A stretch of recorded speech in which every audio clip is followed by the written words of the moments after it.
And we are live, ladies and gentlemen. It is Sunday, May the 26th, 2019. And this is episode 24 of Two Dudes and Some Bullshit.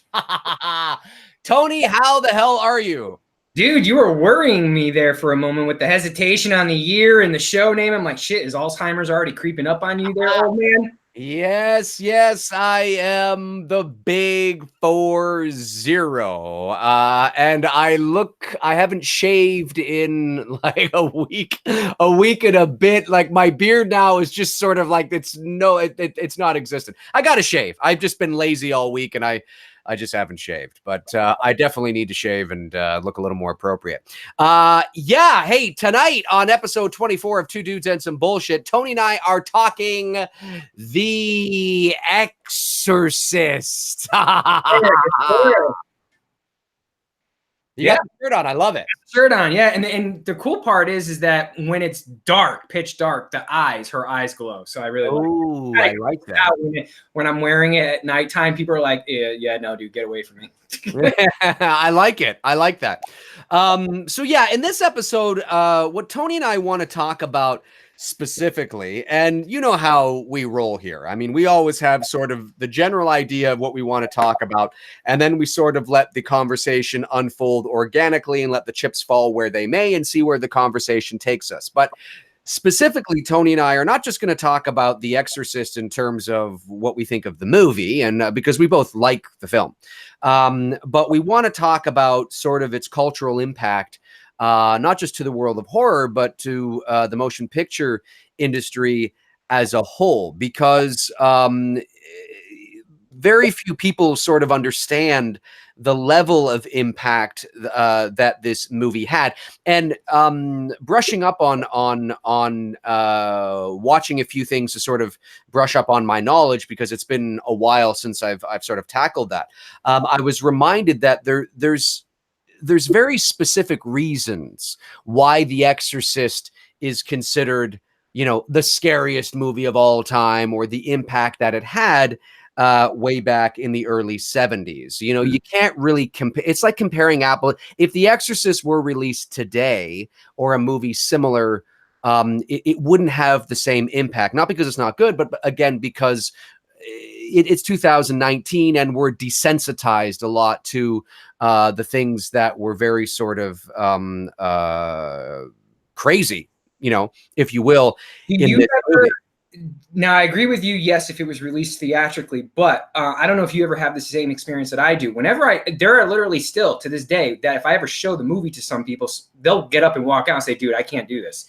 To this day, it has that type of impact. Mostly, and I'm not saying this to be demeaning to women, but it's usually mostly if I'm watching it with a girl. Most dudes tend to, get through it, and you can kind of see them maybe, grabbing the chair a little bit tighter because it gets a little intense as the movie begins to pick up towards the end there. But to this day, I'll have female friends of mine, man. They'll be like, no, dude, you got to turn this off. I can't deal with it. And it's the only one that I ever, see that type of reaction. Yeah, I can't say that I've had that. I've experienced that type of reaction with people getting up and leaving. But when showing The Exorcist to somebody for the first time, or talking to somebody who's watched it for the first time today, usually the general consensus is, oh yeah, it was a great movie. Like, it was really creepy and eerie. And certainly because we're so, desensitized today with everything, a lot of... Oh, he froze on us. Am I steering this ship right now? Am I the only one? Oh, wait, I'm coming back. If anybody can hear me. Can anybody hear me? Mm-hmm. Okay, I'm going to come back. Just one sec. Wait, there I am. I'm back. The thing with The Exorcist is oh, wait, am I freezing again? Or am I back? No, I think I'm back now. I don't know why I'm freezing. Fucking Google Hangout. Fuck you, Google Hangout. Yeah, fuck you, Google Hangout. But the Exorcist is there's a lot of things that because of how desensitized we are now, showing when I watch old movies, like for example, when I watch, you know, like Whatever Happened to Baby Jane, or when I watch Touch of Evil, or when I watch, you know, you have to watch it with the mindset of it's relative to its time. Do you know what I mean? Because you can watch older movies today and pick them apart, you know, because they don't make movies like they used to, and certainly there are things that we're doing today that you know, they weren't doing 30 or 40 years ago. So you always have to watch them relative to their time. And I think if you can watch it with that kind of mindset, it helps you appreciate movies of different eras that much more. I mean, I can't tell you how much I love Rear Window, Touch of Evil, Whatever Happened to Baby Jane. It's all about, you know, it's all about Eve. You know, Psycho, you know, Vertigo. I mean, just there's so many older movies that are wonderful. And The Exorcist is one of those films that, you know, somebody a bit younger today might watch and go, yeah, it was okay. You know, but if you watch it with that mindset, certainly it still holds up today. And I watched it just this afternoon again for the first time in probably a couple years, because I wanted to brush up on it before doing the podcast. And yeah, it's great. So so yeah, it's by far, and you know, you and I don't say these terms loosely without backing it up with some type of validation. And you know, certainly Dave and I are not about to review the movie, but it is arguably, for me, it is my favorite horror movie. It is at the top of Mount Rushmore there for all the horror films in that category, even though I know Freakin' and Blair and all of them who were a part of the production do not want it categorized as a horror film. To us fans, it is the greatest horror film made. And I think as we break down, you know, our reasonings for that, it's not just throwing out because it's, you know, it's such an iconic film. There are specific reasons that I think we'll get into tonight on validating on why, for me personally, I mean, I'm not trying to put words into your mouth, Dave, on why I feel it's the best horror movie ever made and why it's my favorite.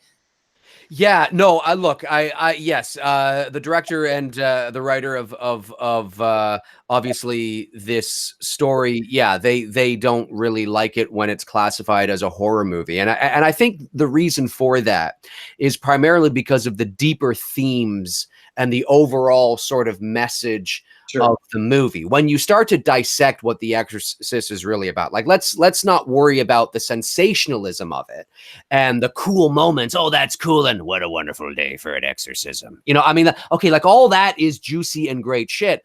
But when you start to dissect it and start to look at it from a religious standpoint, a philosophical standpoint, you know, you start to kind of look at the deeper themes of what the message is. And what horror movies were at that time, right? Because you have to remember, horror movies, by and large, do not get a lot of respect. You know, now the horror genre has since sort of expanded even further into all sorts of kinds of subgenres, but the horror genre as a whole is not a genre that gains a lot of respect. So I think because The Exorcist was so successful, and I think because of the larger themes at play, when somebody says, "Oh, it's my favorite horror movie," it's a matter of semantics, but it's that oh, don't say it's a horror movie, even though there are horrific things in the movie, which neither the director or the writer could deny. Right. There's definitely horrific things about what we're seeing, but it's the idea of you know, it's the imagine this. It's the larger picture of sort of what it represents that I think they want you to focus on. So I get it, I understand it, but I you know, because it was so disturbing to a lot of people, and we'll get into the why here in a second. Yes, I think it's a horror drama, maybe a horror.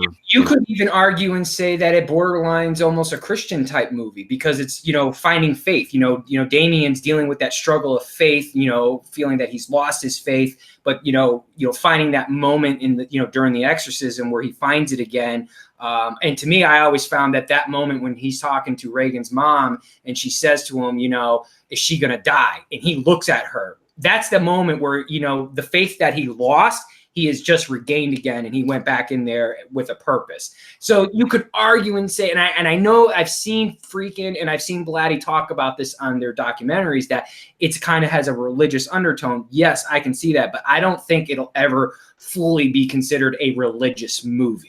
No.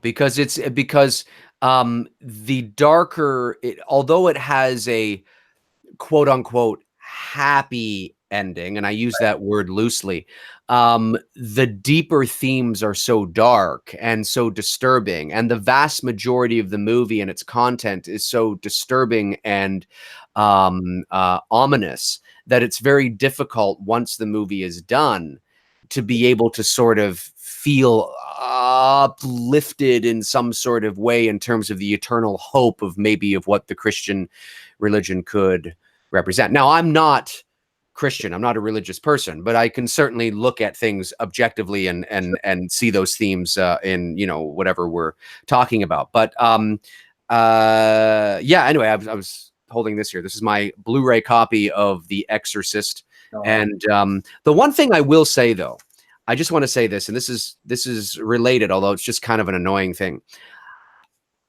The one thing I find really annoying about purchasing, and if it's happening on Blu-ray, I can imagine that it would maybe happen on 4K unless they've finally gotten their wits about them and you know, decided to mask this shit. And I understand why it's happening, because it's the process of making the Blu-ray transfer. But you'd think that they would still get, you know, rid of it. It's this movie looks amazing on Blu-ray. A lot of movies do. Some movies don't, right? Some movies like, I actually prefer that, you know, but this one does. Jaws does. But the effect in this movie when Reagan is levitating, if you look very closely, you can see the wires pulling her up. On the Blu-ray? On the Blu-ray, yeah. Jeez. And I've noticed this in other films that are older that I purchase on Blu-ray. Makes you wonder sometimes if enhancing it makes it, you know, actually worse than it is. Well, I don't think there's anything wrong with enhancing it, because the rest of the movie looks spectacular. Even that scene looks great. But the problem is that why are you not going in then and digitally removing the wires again? Right? You cannot tell me that we do not possess the technology to make a Blu-ray transfer, but then also remove the wires digitally. Like, I mean, you know, because in the process of doing the Blu-ray transfer, and unfortunately, I don't know enough about how the transfer works, but obviously because we are seeing things more clearly and we are removing certain things to make, you know, the transfer, I can see it. Now, it's not the worst I've seen. I remember watching a Blu-ray. Was it Blu-ray or DVD? I don't know what it was. That old movie from the Disney film Escape to Witch Mountain, not the one with The Rock. Okay, not the remake, the old one from the 70s. And of course, those kids have powers to be able to move things, right? Well, I don't know if it was DVD or Blu-ray. Anyway, the kids are moving shit with their mind, and the stuff that's floating through the air, you can see the strings and you can see the wires. Poltergeist. There's the original Poltergeist from '82, when shit is flying around in that room, there's a couple of times where I see the wires holding up the records that are flying around. I'm like, Jesus fucking Christ, why the hell, with today's technology, do you not go and remove it? I'm watching the movie this afternoon, and I should have done this. I don't know why I didn't. I should have taken a photo and brought it in to show you guys, because it's there and it's clear. Now, it might depend on the size of screen that you're watching it. I have a gigantic screen, so I can certainly see it, but you can see it if you're watching it, maybe not on your phone, but if you're watching it on a 40-inch TV, a 32-inch TV, you'll be able to see it. You know, I mean, you got to look for it. I was looking for it because obviously I know how it's done. So I was kind of like, oh, is this gonna, oh, fuck, sure enough, there it is. I'm like, what the fuck? Why are you not removing this shit? That's why sometimes it's good to go old school, man. And I popped my VHS in there last night, and you know, you don't see that shit. And I mean, yeah, I get Blu-ray, the quality is 100 times better. I get it, but Amazing. sometimes it's good to go old school with that stuff. And that's, you know, for me, I know Freakin' said, that's funny how I said that. I know how he says, you know, the Blu-ray version is the way it's intended to be watched, but I don't know, my VHS version of it is still holds up to this day, and that's the one I enjoy watching it on. Well, I think he's talking about the director's cut. Yeah. Which you can also get on DVD, which I have on DVD before the Blu-ray transfer. That's the extended version. That's when it came out in early 2000, when VHS tapes were still being made. Right. The tail end of it, that's the director's cut. Right. So that's the way that it's it's meant to be seen. He was talking about the director's cut, obviously in terms of quality and things. Sure, of course, but that one scene, if you watch it, if you have The Exorcist on Blu-ray, pop it in and you'll see it. And it's not that I'm angry that it's there. I'm angry that they've left it there. It's like, how do you do this transfer? Spend millions of dollars doing a Blu-ray transfer.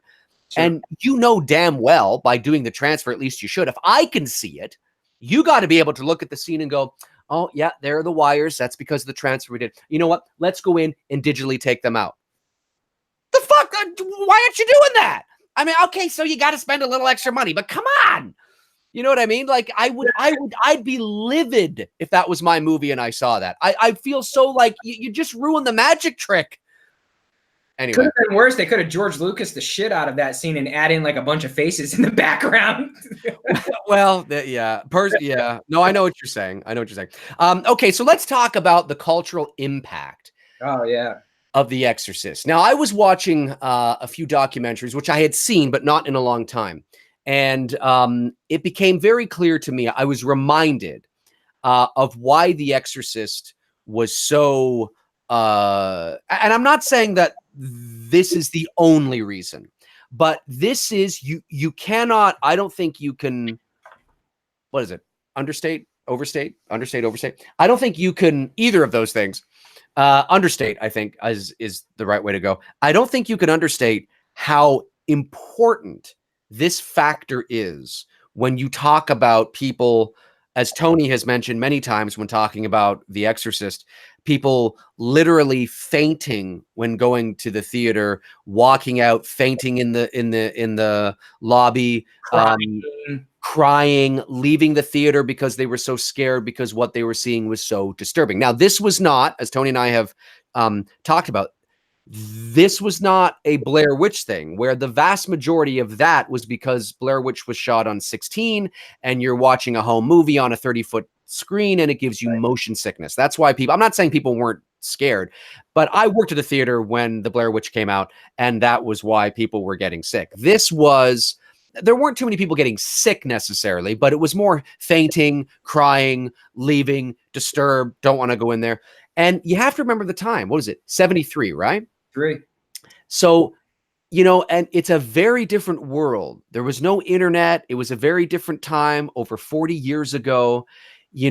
Christianity was, I'm not saying it's not big now, but of course, it was very big then because there wasn't other avenues to explore, to counter Christian faith, to, maybe, we have atheism, we have agnostic, we have, because of the internet, we can explore all these things. I'm not saying that you have to necessarily buy into that. I'm just saying 45 years ago, there wasn't the easy access to alternative sort of views on the world at your fingertips. Yep. So there were a lot more people back then buying into Jesus and God and, Christianity and the devil and, and all that. Sure. And there was something that somebody said in one of the documentaries, and you probably saw it too, was a reporter did a bunch of research and he found that the cultural impact one. Yeah. Right. Yeah. And he says, although there are, I'm sure there are a lot of people that are not,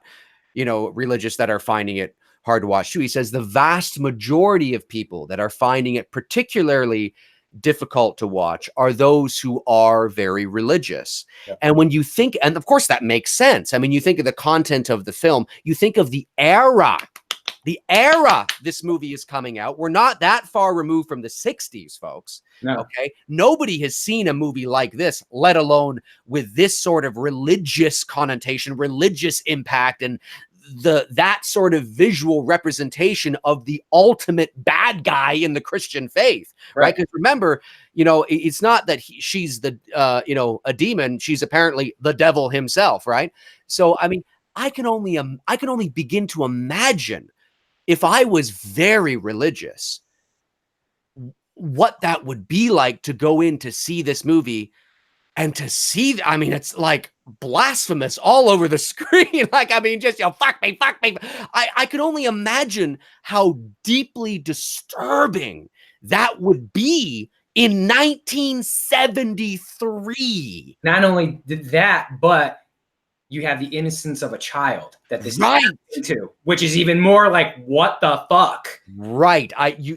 Tony hit the nail right on the head. You're absolutely correct. This sweet little girl, nobody's ever heard of her, right? Remember, we weren't as desensitized then. The theaters weren't as big then. The entertainment industry wasn't in our faces like this, like it is now. I mean, I think The Exorcist, to correct me if I'm wrong, I think it opened in like 24 theaters to start, or something like that in New York and LA. And then, of course, it expanded, which a lot of movies did back then. Very rarely did movies just, because there wasn't the theater count, there wasn't the screen count, right? And it was like, wow, we got to, and and seeing this sweet little girl and her mom, and it reminded people of their children and their families, and if they're devout Christians, I mean, God, that must have been just terrifying for these people to see this playing out on screen in the 70s, when you didn't, I mean, it was almost real to them. It was real, The 70s, man, I think about you think about the movies, and not to bring up Halloween during an Exorcist theme, but you think about that. You think about, you got The Exorcist, Chainsaw Massacre, Black Christmas, Halloween. I mean, what a time for horror movies, filmmaking in general. Jaws, you know what I mean? I would argue to say that The Exorcist and Jaws, while Jaws was the first summer blockbuster, you can't undermine The Exorcist being a blockbuster for what it did.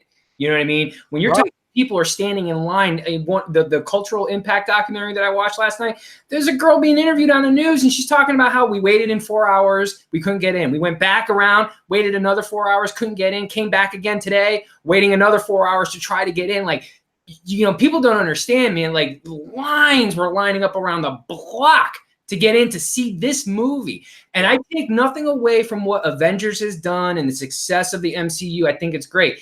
It doesn't come close to what The Exorcist did back in 1973. I'm not talking dollars. I'm talking the impact and the desire that people had to go and see this movie to see what all the hype was about. Yeah, because it's relative, right? I mean, that's one of the things that in the world of fandom and entertainment that people seem to have lost, that nuance, that you hear me talk about on this channel a lot, is that it's relative. Now we're inundated with blockbusters every 5 seconds. There's a blockbuster being released every weekend. There's horror movies being, yeah, exactly.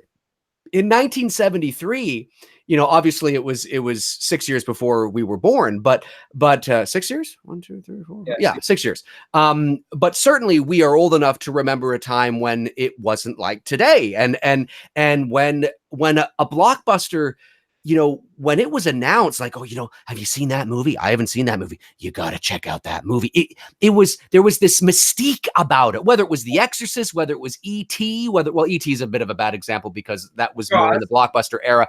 Jaws, Halloween. Yep. It was that kind of thing where there was mystique around these things. And for a horror movie, quote unquote, to have this level of impact, in the early 1970s, breaking box office records for that time, and seeing front page newspapers of people fainting, and not fainting because the screen was, oh, I feel sick because of fainting because of what they were watching. Now, is genuinely terrified. Now, is there an asterisk beside that? Yes, most of the people terrified were probably very devout Christians and very religious. So obviously that does go, that, you know, it's not just what they were seeing. It was getting inside their head psychologically. Oh my God, I can't look at that. I feel like I'm going to go to hell myself, or, you know, or something to that degree. Yes, to be fair, there is that to it. But there were other people that were interviewed that were not particularly religious that were like, nah, man, it was scary. Like, it was, maybe they weren't fainting, maybe they weren't crying, but definitely they were saying that, yes, it was scary. It was disturbing, because at that time, you know, remember horror movies in the 70s, there was a shift, right? For better or worse, there was a shift, and horror movies in the 70s became a little more gratuitous, a little more sort of, what's the word I'm looking for? No, you were right, gratuitous, because you know, The Exorcist is really kind of the first one to usher that in, that shock, whoa, shit. And then shortly thereafter, you had Chainsaw and Black Christmas that kind of came, you know, right on the coattails of that. And you're right, that was the beginning of like, okay, we're about to go into something really special here, and you guys are in for a real treat. And the 70s just took off flying with, you know, great horror films.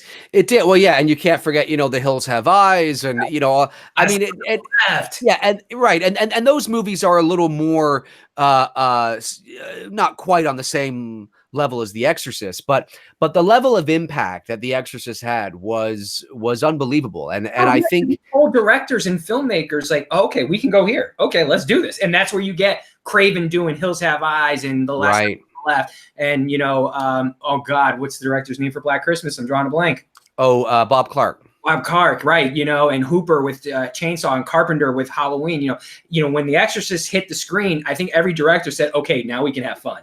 You know? Yeah, I think there was a level of that. I think there's levels, right? Like The Exorcist was on a different level. I mean, it cost more to make. Sure. There was a bigger sort of you know, it was a studio picture. We have to remember that it was released by a major studio. It was released by Warner Brothers. Whereas when it comes to Halloween, it was an independent film, right? So Black Christmas was an independent film. Yep. Texas might have been as well. Yep. So Texas, wasn't The Omen released by studio as well too? I can't remember but there's another one, right? There's another religious sort of, you know, it certainly did pave that way. But yeah, the impact that The Exorcist had was it's very difficult to compare today, even though people like to, because of how inundated we are and desensitized now. It's you know, it's hard to imagine a world without The Exorcist, just as much as it's hard to imagine a world without Star Wars. But there was a world when it didn't exist. Just the sheer creativity back then. That's why I always say I would have loved to have been a teenager in the 70s and a young 20-year-old in the 80s, because, man, what you guys got to experience, all this, you know, new stuff coming at you, just it must have been a great time to be a horror fan and a movie fan, to be able to really, you know, appreciate and enjoy that, you know, 2-decade run, really, when you think the 70s and 80s, of all these great original concepts. And I'm not saying that we don't get cool original stuff today. In fact, the one movie I wouldn't put it in the same sentence as The Exorcist, but I would put it in the paragraph, like 3 or 4 paragraphs down, would be The Conjuring. You know, The Conjuring kind of comes close to what The Exorcist gave us, but obviously not on the same level. Well, yeah, and again, it's relative, but where you can compare The Conjuring and The Exorcist is this one fundamental ingredient. And people in the chat are probably going to go, here goes Dave again talking about the slow burn. But it's true. It's the slow burn. Whenever you, like, I just watched The Exorcist for the first time in a couple years this afternoon, and every shot they're not afraid to hold shots. There's not a lot of quick cuts. They really absorb the atmosphere. They really absorb, like, there's a couple of moments when Father what's his face? Damien, the Karras. Right. He's walking along a street, and I forget where he's going. He's in New York, I think he is, or whatever. But, you know, he's walking along. Sorry? Visiting his mama. Oh, right.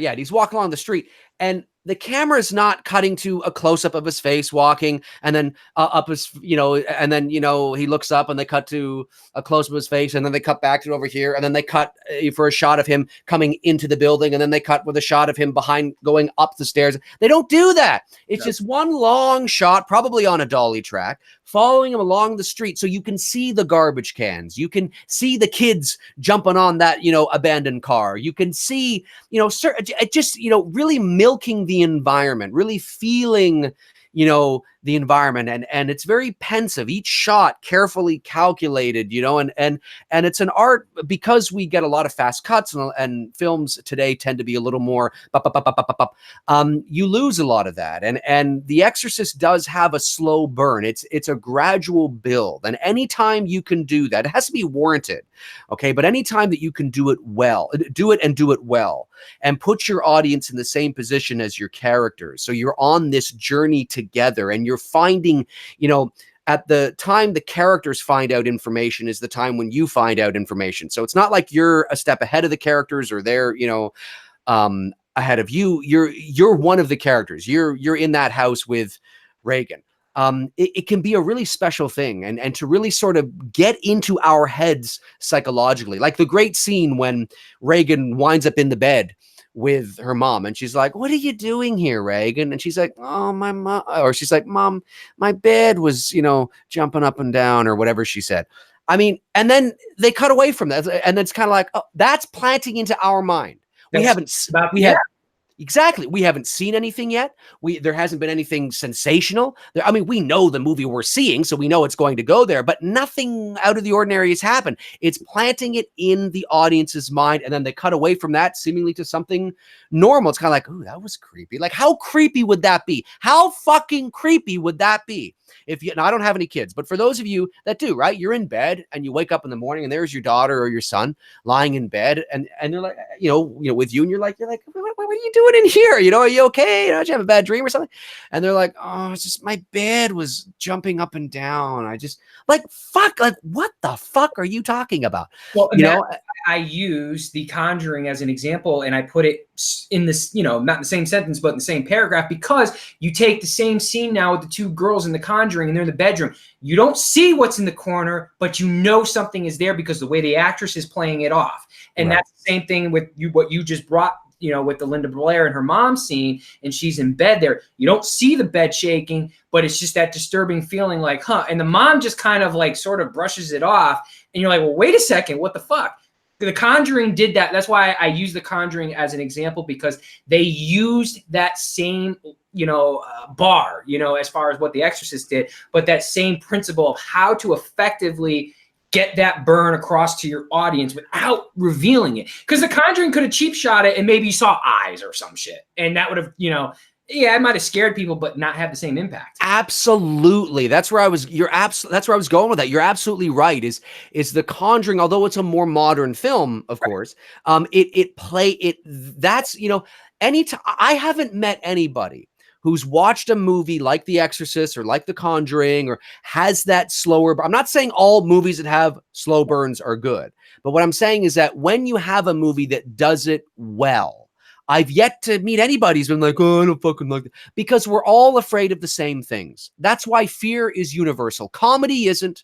Okay, comedy is not. Comedy, we have many different tastes of what's funny and what isn't. But we're all afraid of the same things. And the ultimate thing that we're afraid of, not necessarily consciously, but is death. So and so we all can tap into those things, in our own mind. So when you leave it up to the audience to fill in the blank, and as you're building that slow burn, and if you're doing it well, your chances of really creeping people out through mood and atmosphere and, cinematography and the power of suggestion, putting it in, is really something special. And the first Conjuring, more so the first one than the second one.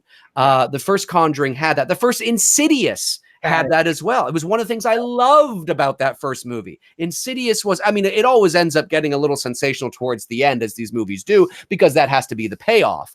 But the first Insidious was very much like that as well. And anytime you can do it and do it well, it can be pretty special. The Exorcist it's a slow burn and it's fucking creepy. And like you've said too, the cinematography in that movie is great. Well, that's what I was going to ask you. Great stuff. What did you think about, because Friedkin's gone on, William Friedkin, who directed it, and Blatty, who wrote it, they've both gone on record saying when Blatty wrote the book, and he specifically went to Friedkin to direct this because he wanted it done in the style of a documentary. And back then, that's all Friedkin was known for. He was known for, his documentary work. Well, did he not direct The French Connection? He did do The French Connection, but, he was also really, known for the documentaries that he was doing. And Right. And Blatty felt that this movie deserved that style of filmmaking. So my question to you is, do you think if more horror movies kind of took that same approach and approached it rather than from a movie film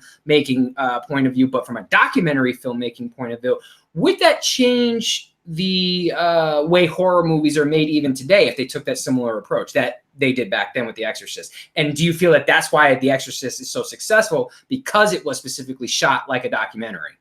Well, to answer your second question, I think I don't think that's the reason why it was successful, but I think definitely how the narrative unfolded and putting us on this journey with these characters, being able to see the normality within the confines of something abnormal that's about to happen. Like, one of the great things you see in The Conjuring is you see the family happy. You see them laughing and, okay, where are you? Come get me. Like, you see the normality of this loving. What's he doing? Oh yeah, hide and clap. Yeah, hide and clap, right? But you see the normality of this loving family, and then that way you have the contrast between, oh, this nice family, and then shit that hits the fucking fan, and you can then care about what happens to this loving family. The same thing happened in The Exorcist, where you see the relationship between Regan and her mother, and you see them, play fighting on the carpet there, right? And then you get a sense that her father is not in her life, and you feel sorry for her because she seems like the sweet little sweet kid, and being able to have that character development is really important. And a sense of like best friendship between her and her mother, not necessarily a mother-daughter, but a real close kinship with each other. Yeah, well, I think it's mother-daughter, but they're close. Yeah, and they're close for probably a variety of reasons, and also to have her mother as an actress, as a Hollywood actress who is living a lifestyle of a certain level, right, in a certain location, to be able to see somebody who is living a life that is fictitiously created to the public as perfect, right? There's a lot of people who think, these mega A-list Hollywood stars are living, are immune to the trials and tribulations of the everyday. And although they might be to a certain extent, to be able to write a story about this actress who seemingly has it all, right? Fame, fortune, a good career, a great daughter. Now she gets caught up in this, not that, the commoners can necessarily relate to what she's going through, but it shows that fall from grace. It shows it normalizes her life in the sense of, I need help just as anybody would in this kind of a situation.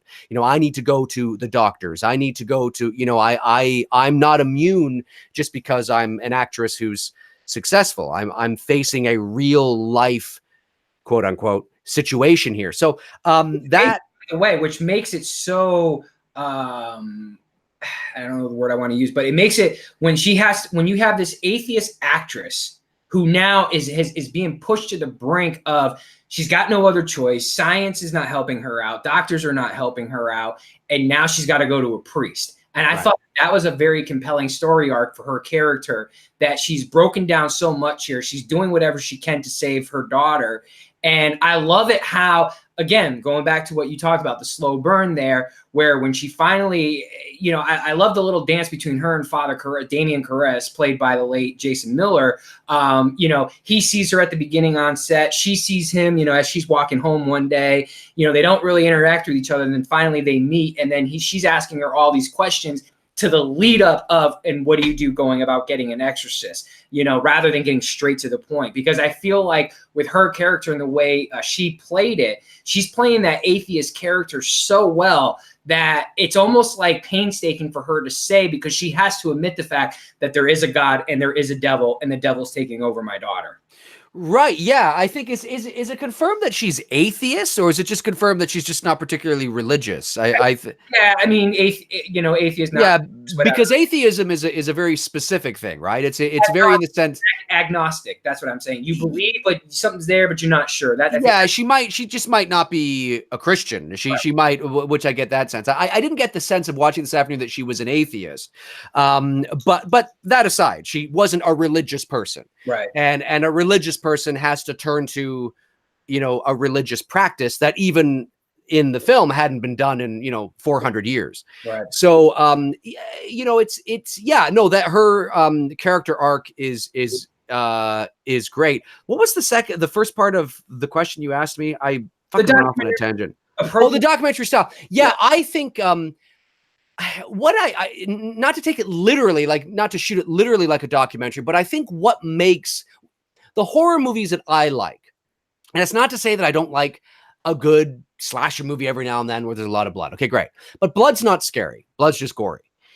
The movies that I like, when I think of my Rolodex of horror movies that I point to, that maybe don't literally scare me, like, you know, but when I watch them, I go, oh yeah, like that's fucked up. Like I can look at it objectively and go, if I was in that situation, that would fuck me up, right? And they would be Halloween, the first Halloween. Why? Because the first Halloween is not a slasher movie. It's a psychological thriller at the end of the day. It's considered a slasher mostly because of its subsequent sequels and because of sort of where it ended up falling into. But if you actually look at the movie as a whole, it's a cat and mouse sort of, you know, psychological thing. Black Christmas, you know, The Exorcist. I really enjoyed The Others with Nicole Kidman. The Conjuring, the first one. Insidious, the first one. Jacob's Ladder.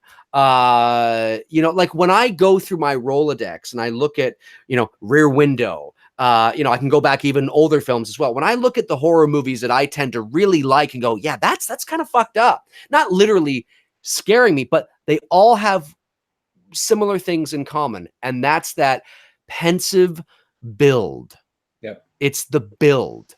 I love watching movies that take their time and nurture me as an audience member, and don't show me too much right away, because like, oh fuck, now I want to be nurtured. I want to be, you know, I want to be taken on a journey, really milk that journey. Sometimes you'll get a movie you're like, where they try to do that, that's it's not so successful. And sometimes they do, which it is. I think the documentary style of filmmaking falls into that category because you're taking time for character development.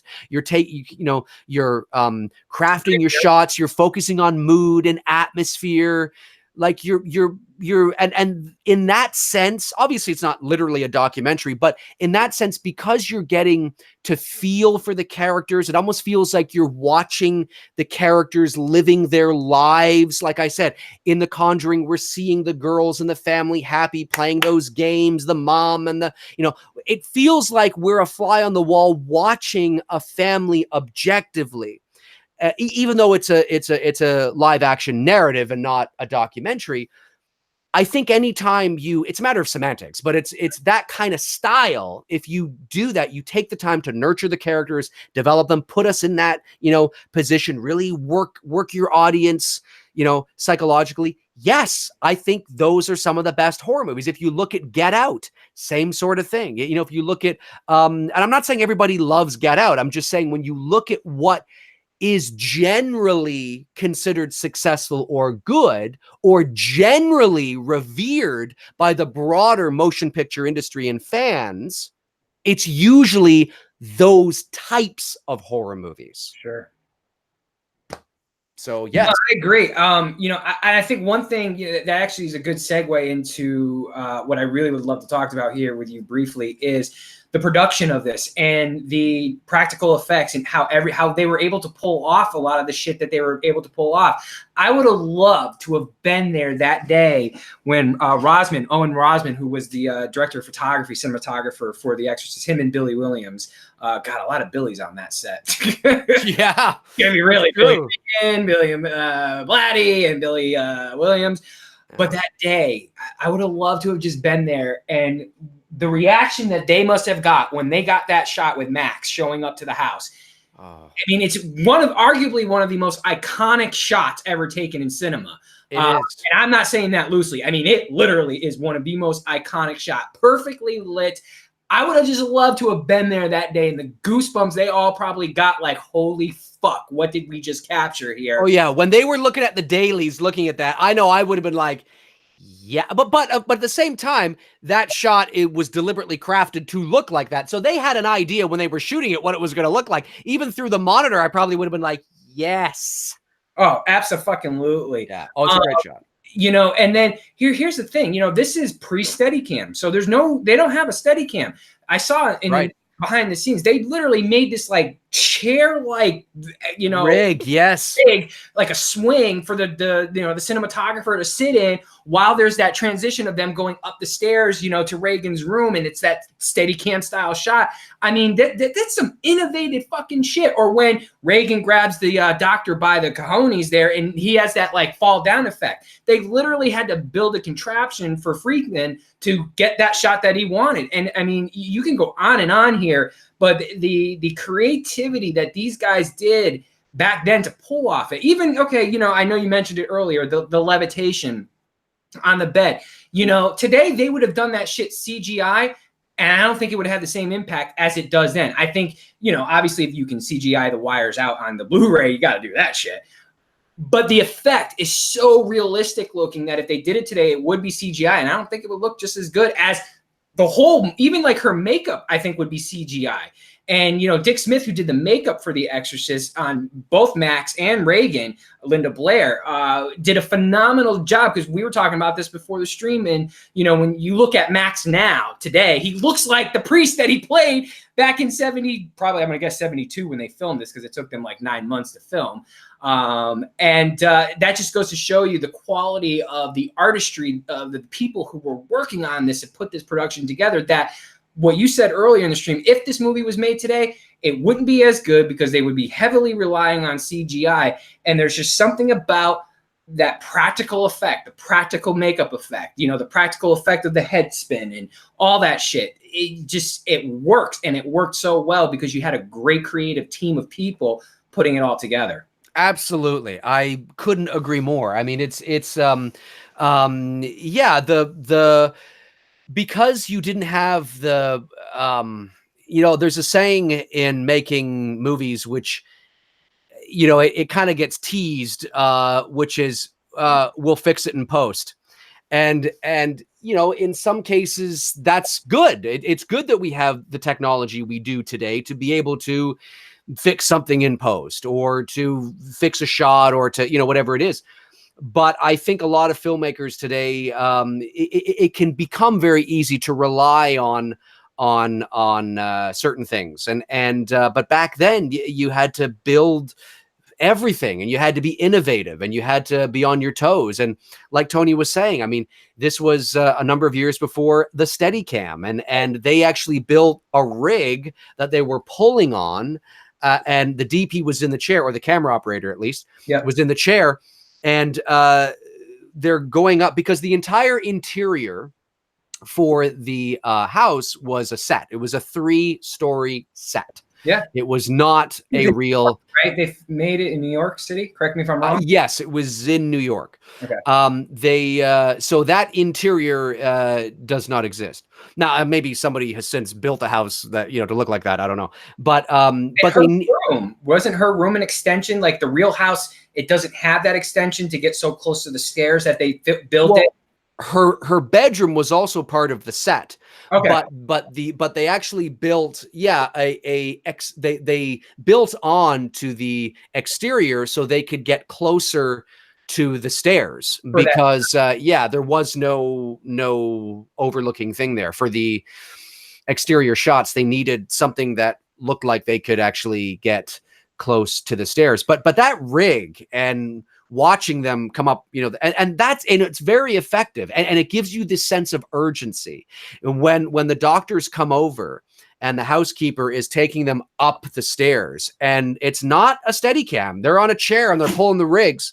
They're on a chair and pulling the rigs. I don't know what that was. Something fell. I'm not sure what it was. Kind of creepy when we're talking about The Exorcist. It is kind of creepy. No, I think it's Veda in the other room, actually. So when they're pulling on it and they come up the stairs, right? It's such a brilliant, innovative thing, because it gives you the steady cam feel, but also a little bit, maybe it actually might work better than the Steadicam, because the Steadicam might have been a little too steady. Right. Whereas when you're on the rig, even though there's a little jerkiness, which gives it that real feel. Yes, that real documentary feel, if you will, but that sense of urgency, that sense of like, oh my God, you gotta come up the stairs, okay, and it worked really well, and I thought it was great. The practical effects were great, of course. When at the end there, when it's her and the priest and they're in that room, you literally see their breath. I mean, they had to refrigerate that room to 20 below zero. That's their real breath. Today, it would have been CGI. And I think, here's the thing. I don't think you get the same effect of, like, do you know the moments there when Reagan's kind of in that chill mode? Not that she's really in a chill mode during those scenes, but there's a moment where they've got her calm and she's kind of shivering. And I think that's really Linda Blair really shivering because she's in a cold room. And you sort of see both the priests there, shivering themselves when they're trying to talk. You see Max, his hand shaking. Now, I don't know if that's something to do with, he has some type of debilitating, thing going on with himself, or if that's just because of how cold the room is. But today, my point is today, it would have been a climate controlled 70 degrees in there. It would have been fine. The actors, okay, pretend like you're cold, and they would have CGI'd the breath in there. That's my hat's off to the filmmakers, to any filmmakers in the 60s, 70s, and 80s, because everything was practical. And I think the reason why we are so charmed by those movies, it doesn't matter which one you're talking about, whether it's The Exorcist, Halloween, Nightmare, Friday the 13th. The reason why we're so charmed by those early 70s up to the 80s films, because even though some of the practical effects and some of the scary movies can be a little bit campy and a little bit cheesy, it doesn't compare to today's stuff, because I think today's stuff, we're not fooled by the CGI. It's not as impressive, which is why, like, if I'm doing a photo shoot of something, I'm going to put my person through hell, because I want that practical effect. I want that look in camera, so that we're not faking it, because there's something about that style of filmmaking that still holds up today. And, movies today just don't have that same type of impact, because we all know, like, when we're watching an Avengers movie, like, yep, this 99% of this shit is fucking fake. Yeah, and it's not that those movies aren't great, or we shouldn't utilize the technology that we have today. I mean, I think it's and not that I'm, suggesting that that's what you're saying at all. No.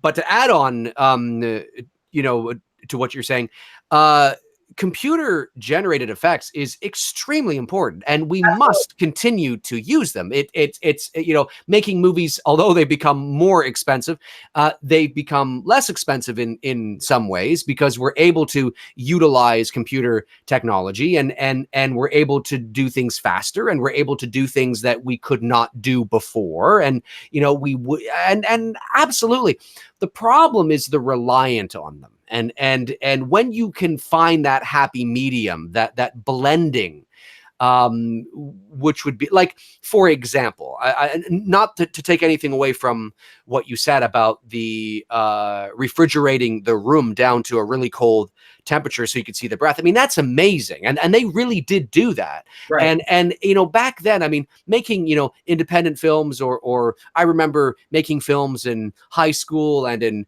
college where we didn't have a big budget and we had to be innovative. And there's nothing more rewarding than getting a shot or getting the effect of something that you want to happen, because you had to innovate and you know, use something, and if you told them how it was really done, they'd be like, what? Like, yeah, no, really, it was just the light hanging from the fixture which came down here, and that caused the shadow of the such and such, and then it was Bob that just went like this with his hand, you know, he was like this, and that made the such and such, and then you're like, wow, it really looks like an evil branch coming through the window. How did you? And it becomes so rewarding because you know how it was really done. Sure. You know, and so there's to be really rewarding in that respect or that kind of thing is really rewarding. But however, the point I'm making is that, like, today, if you were to make The Exorcist today, my suggestion, not that I think they should, I'm just saying hypothetically, my suggestion would be, I get it. We don't need to refrigerate the room. I get it. Why would you do that and put the actors uncomfortable if you don't have to? Sure. But it's that happy medium. It's we go practical effects on our Reagan, right? And you know, that's what we do. But okay, we computer the breath, you know. Yeah. And if you know what you're doing, I've seen some movies where I'm like, computer, I'm like, it looks pretty good. Like, sure. It looks like I totally buy it. Like I buy it. And if you make everything else in the room believable, if through lighting, through, you know, cinematography, through exposure, and you really get a sense that the room is cold, then why not, right? Why would you make, you know, but it's that balance. And that's what a lot of movies today have lost. We just have this barf bag throw up of CGI I mean, imagine if, regardless of what you think about The Force Awakens, imagine if Maz Kanata's bar scene was nothing but CGI characters. Now, were there some CGI characters in there? Absolutely. But sure. Imagine if all those practical effects characters were not there, and it was just like, you know, the prequels.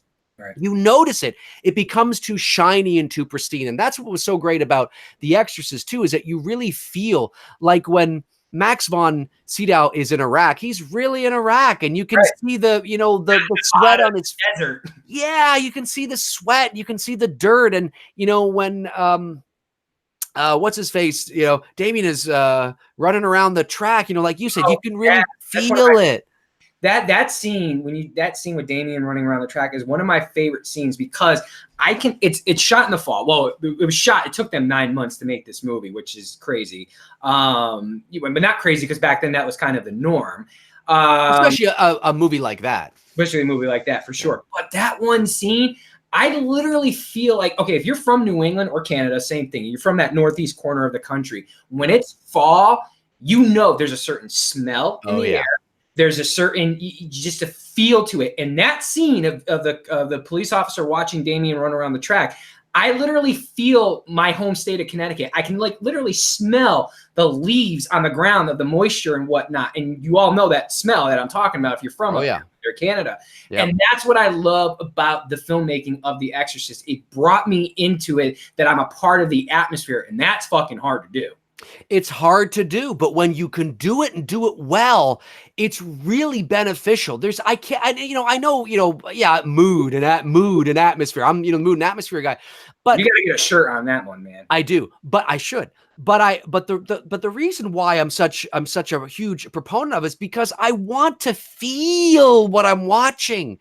You know, I want something to be unique. I want to feel that mood, that grit. That's what I hated about the Star Wars prequels. Everything about those films, it was beautifully shot. Everything was beautiful. And it was like looking at a shiny Ferrari for 2 hours, and that was the problem. Yeah. You know, is that there was no sort of, there was no grit. There was no tangibleness to it. And when you watch good horror movies that really sort of rely on a certain season or a certain aesthetic, like The Exorcist does, and they're pensive and they take their time with their shots, and they, and the production design on The Exorcist was great. And I really felt like it was autumn in Georgetown. I mean, that's what it felt like that. And like Tony said, if you live, in the north east or the Midwest of the United States, and certainly in Canada, because we're a 4-seasoned country here. When it starts to hit September, middle of September, because the beginning of September can still, because, you're kind of feeling August, summer, still. Right.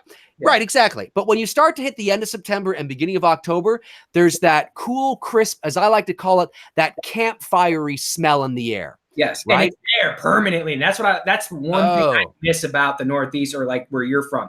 It's if you're from there, you know. If you don't know and you have never been there, go up to the Northeast during the fall, and you'll know what Dave and I are talking about. Yeah. But you know what? Another film that is really good in terms of its pensive, it's a little unfair because obviously he's one of the greatest of all time, but is The Shining. But again, there's another example. I say why is The Shining so successful? Or actually, it wasn't hugely successful at the time. But why is it so heavily revered as one of the greatest horror movies of all time? It's not because it's a little unorthodox or it's a little weird. It's very different from the book, so that's not why. It's not like it was an incredible adaptation of the book. It's because of, and it's not just because of the different layers in terms of symbolism, which is there. But it's because of a big part of that is that mood, that atmosphere, that pensiveness, the time that Kubrick took to take you by the hand and open the door and say, come on in, and really milk you and make you feel uncomfortable. And it's a different sort of style of horror film, but the principle of taking that time and making you feel that atmosphere, you cannot understate that. And when you do it, and modern films do it, again, you point to The Conjuring, you can point to, Insidious. They do have a modern sort of sheen to them, Sure. But certainly they have that ingredient. And when you can find films that have that ingredient, they can be really special. And that's why we look at films like this, or the first Halloween, or even the first Elm Street to a degree. I mean, it's definitely a slasher horror movie. But there's a component, there's an ingredient to that first movie that is missing from the later films. There's an ingredient to the first Friday the 13th. Look, the first Friday the 13th is a bona fide slasher gore movie, but there's a psychological component and an ingredient to it that is missing from the later films. Not that I'm suggesting they should be there, but that's why the first installments of slasher movies. Child's Play. There's another example, and I'm not comparing The Exorcist to Child's Play.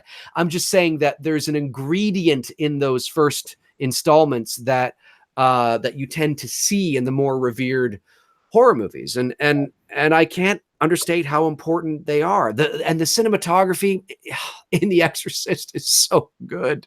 Yeah, and it's so good. It's unfortunate that they, that's kind of one of those movies. Not kind of, it is one of those movies that it's like The Shining. You just don't do a sequel to it. I know Dr. Sleep is coming out later this year, and I get it. It's the sequel to The Shining, but like Exorcist 2 is a freaking shit show. The third one, I don't get on the third one that much because, first of all, George C. Scott, he's my favorite Ebenezer Scrooge. Patton, dude's the man. So there are certain elements to The Exorcist 3 that I like. I think the only reason why they call it The Exorcist 3 is because they really force that exorcism scene in there. Otherwise, it's really a psychological thriller. That's how I would categorize Exorcist 3.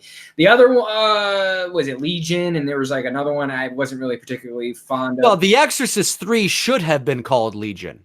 Yeah, exactly. Yeah, because that was the book that it was based on. Right. And I think that had it been called Legion, they even said, Blatty even said that he thinks it would have done better, because obviously you're coming from The Exorcist 2, which was not very good. No. And I think had they just really sort of called The Exorcist 3 Legion, I think it would have done fine. Well, I think the probability would have been there that it could have done a lot better. The Exorcist 3 is, I can't say that I like it as much as a lot of people tend to like it. I don't like it as much as the first Exorcist. I think I actually think, and I know that people are going to be like, oh, Dave, you just think everything should be, one and done. When I see something that's really good, that doesn't need a sequel. When I say doesn't need, you could write a sequel to anything. You could write a sequel to anything. But when I see a complete story that has a beginning, a middle, and an end, and it doesn't leave it open to continue the story, yes, I do feel that way. And if you continue it with shitty sequels, Yeah, I go, well, that's because it didn't need it. It was the message of the movie. The overall arcing message of the movie is very clear. Yep. You know, so it's not like we need to get, but it's cool to go on and yeah, let's go on. I want to see it again. Okay, well, knock yourselves out. But I just don't feel that way. That doesn't mean that there are not some good horror sequels. But I just The Exorcist 3 I liked better than 2, and it was cool to see what's his face back again. Oh, Jason Miller. Yeah, it was cool to see him back. George C. Scott is fantastic. I mean, he's just great. I think George C. Scott is, if I'm not mistaken, I always like to George C. Dave froze on us again. Am I the only one live right now? Freeze. There we go. Oh, I'm back. Yeah, you know what? Then it must be my internet connection, because it's been doing this a lot lately. I'm gonna have to contact my internet provider and be like, "What the fuck is wrong with you guys, you piece of shit?"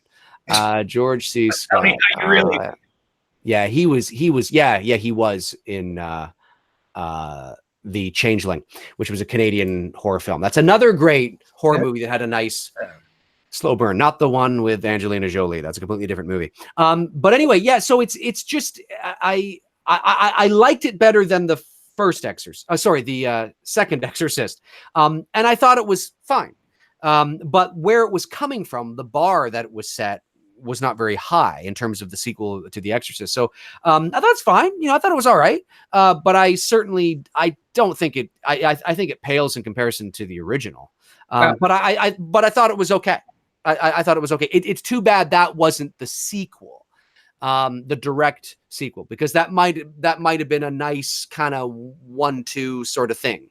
But to be honest with you, this is how I feel about it. Fuck, why do I keep forgetting his name? Damien, right? Damien, Jason Miller. Yeah. He should have. Yeah. Yes. To me, he died at the bottom of the stairs. Right. He died at the bottom of the stairs because that's the whole point. He saved a little. He sacrificed his life. I know he's crazy, and I get it. I get it. But it means so much more that he sacrificed his own life to save a girl he never met. No, he only met the possessed version of her. Right. He only met the demon version of this girl. He has no idea who Reagan is. He has no idea that she's a sweet little 12-year-old girl. He sacrificed his life. Now, I know you could say, well, in the third one, he's not all there and he's innocent. So technically, he did still kind of. No, you totally. No, you totally. Shit. Yeah. And it's not that the third movie isn't decent. It is. But when I look at this movie, I'm like, it's that, yeah, wow, he sacrifices, take me, you know, and, and through the window, and he falls to his death. Yep. You know, and it's like, whoa, dude, just fucking saved your daughter's life. That's powerful. He dies at the bottom of the stairs, the blood all over the place. Woo! Cops showing up and shit. Everyone's like, what the fuck is going on? Well, and it makes an amazing ending. It makes that scene with Reagan coming out of the house at the end when she sees the priest, like it's almost like she knew. Right. She knew, and it takes that scene even to that level of like the importance of it, and it gets all flushed down the toilet with bringing his character back in Exorcist 3. Right. And again, I know he's not all there, you know, and you could say, well, technically he's, you know, he did still sacrifice something. Oh yeah, but he's no. Yeah. I don't see it the same way. It's still a decent movie, you know. It is. I'm not knocking on Exorcist 3. It's fine, but it's a thriller. It's all right. It's good on its own merits. But the whole message of him sacrificing his life to save a girl he never met, because like you said, he only knew the possessed version. The first time I believe he walks into the bedroom, she's roped to the bed, or maybe she's not tied to the. Is she tied to the bed? Anyways, she's got like the full-on fucking makeup face. That's the first time he sees her. Right. You know what I mean? So he doesn't know who this. I got this actress who I know, who's telling me her daughter's fucking, oh, okay, you know, and he does what he does. And Max von Sydow obviously And that was so great too. When he was there and the mother says, you know, is she going to die? And he turns and says, no. That's the moment. You know, when he lost his faith. I think that's his redeeming moment where he finds it again, because he was not going to let this little girl. Well, he did. And then when he walked in and he saw that Max von Sydow, the Exorcist, you know, is lying there on the bed. It's like, what the fuck happened? We didn't need to see what happened. We didn't need to see. It was much creepy. Isn't that creepier, folks, in the chat room? Isn't that creepier rather than seeing some sort of battle or fight between Reagan and Max von Sydow and struggling and tearing, and then he's thrown up against the wall and he falls. It's much creepier that all of a sudden Damien just walks into the room and she's just chilling like a villain going, like, you know, something's happened, but you're like, what the fuck just happened? He's lying there like, what the hell? And he takes him off the bed and he's like doing this, trying to, you know, do some sort of CPR, right? And he can't because he's dead. And or he's not breathing at the very least. Right. And it's implied that he, you know, was killed. And then he sacrifices. He's like, then that just really fuels it. And he's like, no. And he takes the girl and starts hitting the girl. You know, it's like, it's an epic ending. And to throw himself through the window and then of course, mother, and all of a sudden you hear Reagan's normal voice for the first time in probably, you know, 60 minutes. So I mean, it was just a great ending. I didn't think I know I tend to be the purist guy and I tend to party poop on sequels, but it's because I think sequels by and large are not very good. I will be the first to acknowledge a good sequel. I will 100%. If somebody makes a good sequel, I'll be like, that was a good movie, you know, but when it comes to stories like this that are tight all on their own, when you open it up again and to extend it, it's kind of like, yeah, but we don't need it. It was complete, you know? No, Roger, you can't see my t-shirt glow because I'd have to turn out all the lights for that. That we can't do. But that is that's her, man, getting into full demonic mode. So yeah. No, but I agree with what you're saying. You know, I know the superstitious thing that happened throughout the filming of this. The set, you know, was on fire. There was 9 deaths. But, you know, Max von, you know, he said something very that kind of puts it in perspective. You know, you had a production that took them just about a year to make. Shit's going to happen over the course of the year. People, you know, you're going to lose family members and, you know, whatnot. So I think he looked at it as it was more of a selling point to add, you know, a little bit more of a like, ooh, you know, this all took place during the making of the Exorcist. But I don't think there's any type of curse or, you know, anything like that, you know, because when you're filming for that long, shit's just going to fucking happen. You know, the set going on fire, of course, that's kind of fluky. But other than that, you know, the deaths that surround this, I don't think it had anything to do with the movie. Did you? No, of course. Well, there's no evidence of it, right? You know, and that's what it is. Is that look, if this wasn't called the here's the thing: what people tend to be very selective when it comes to this kind of thing.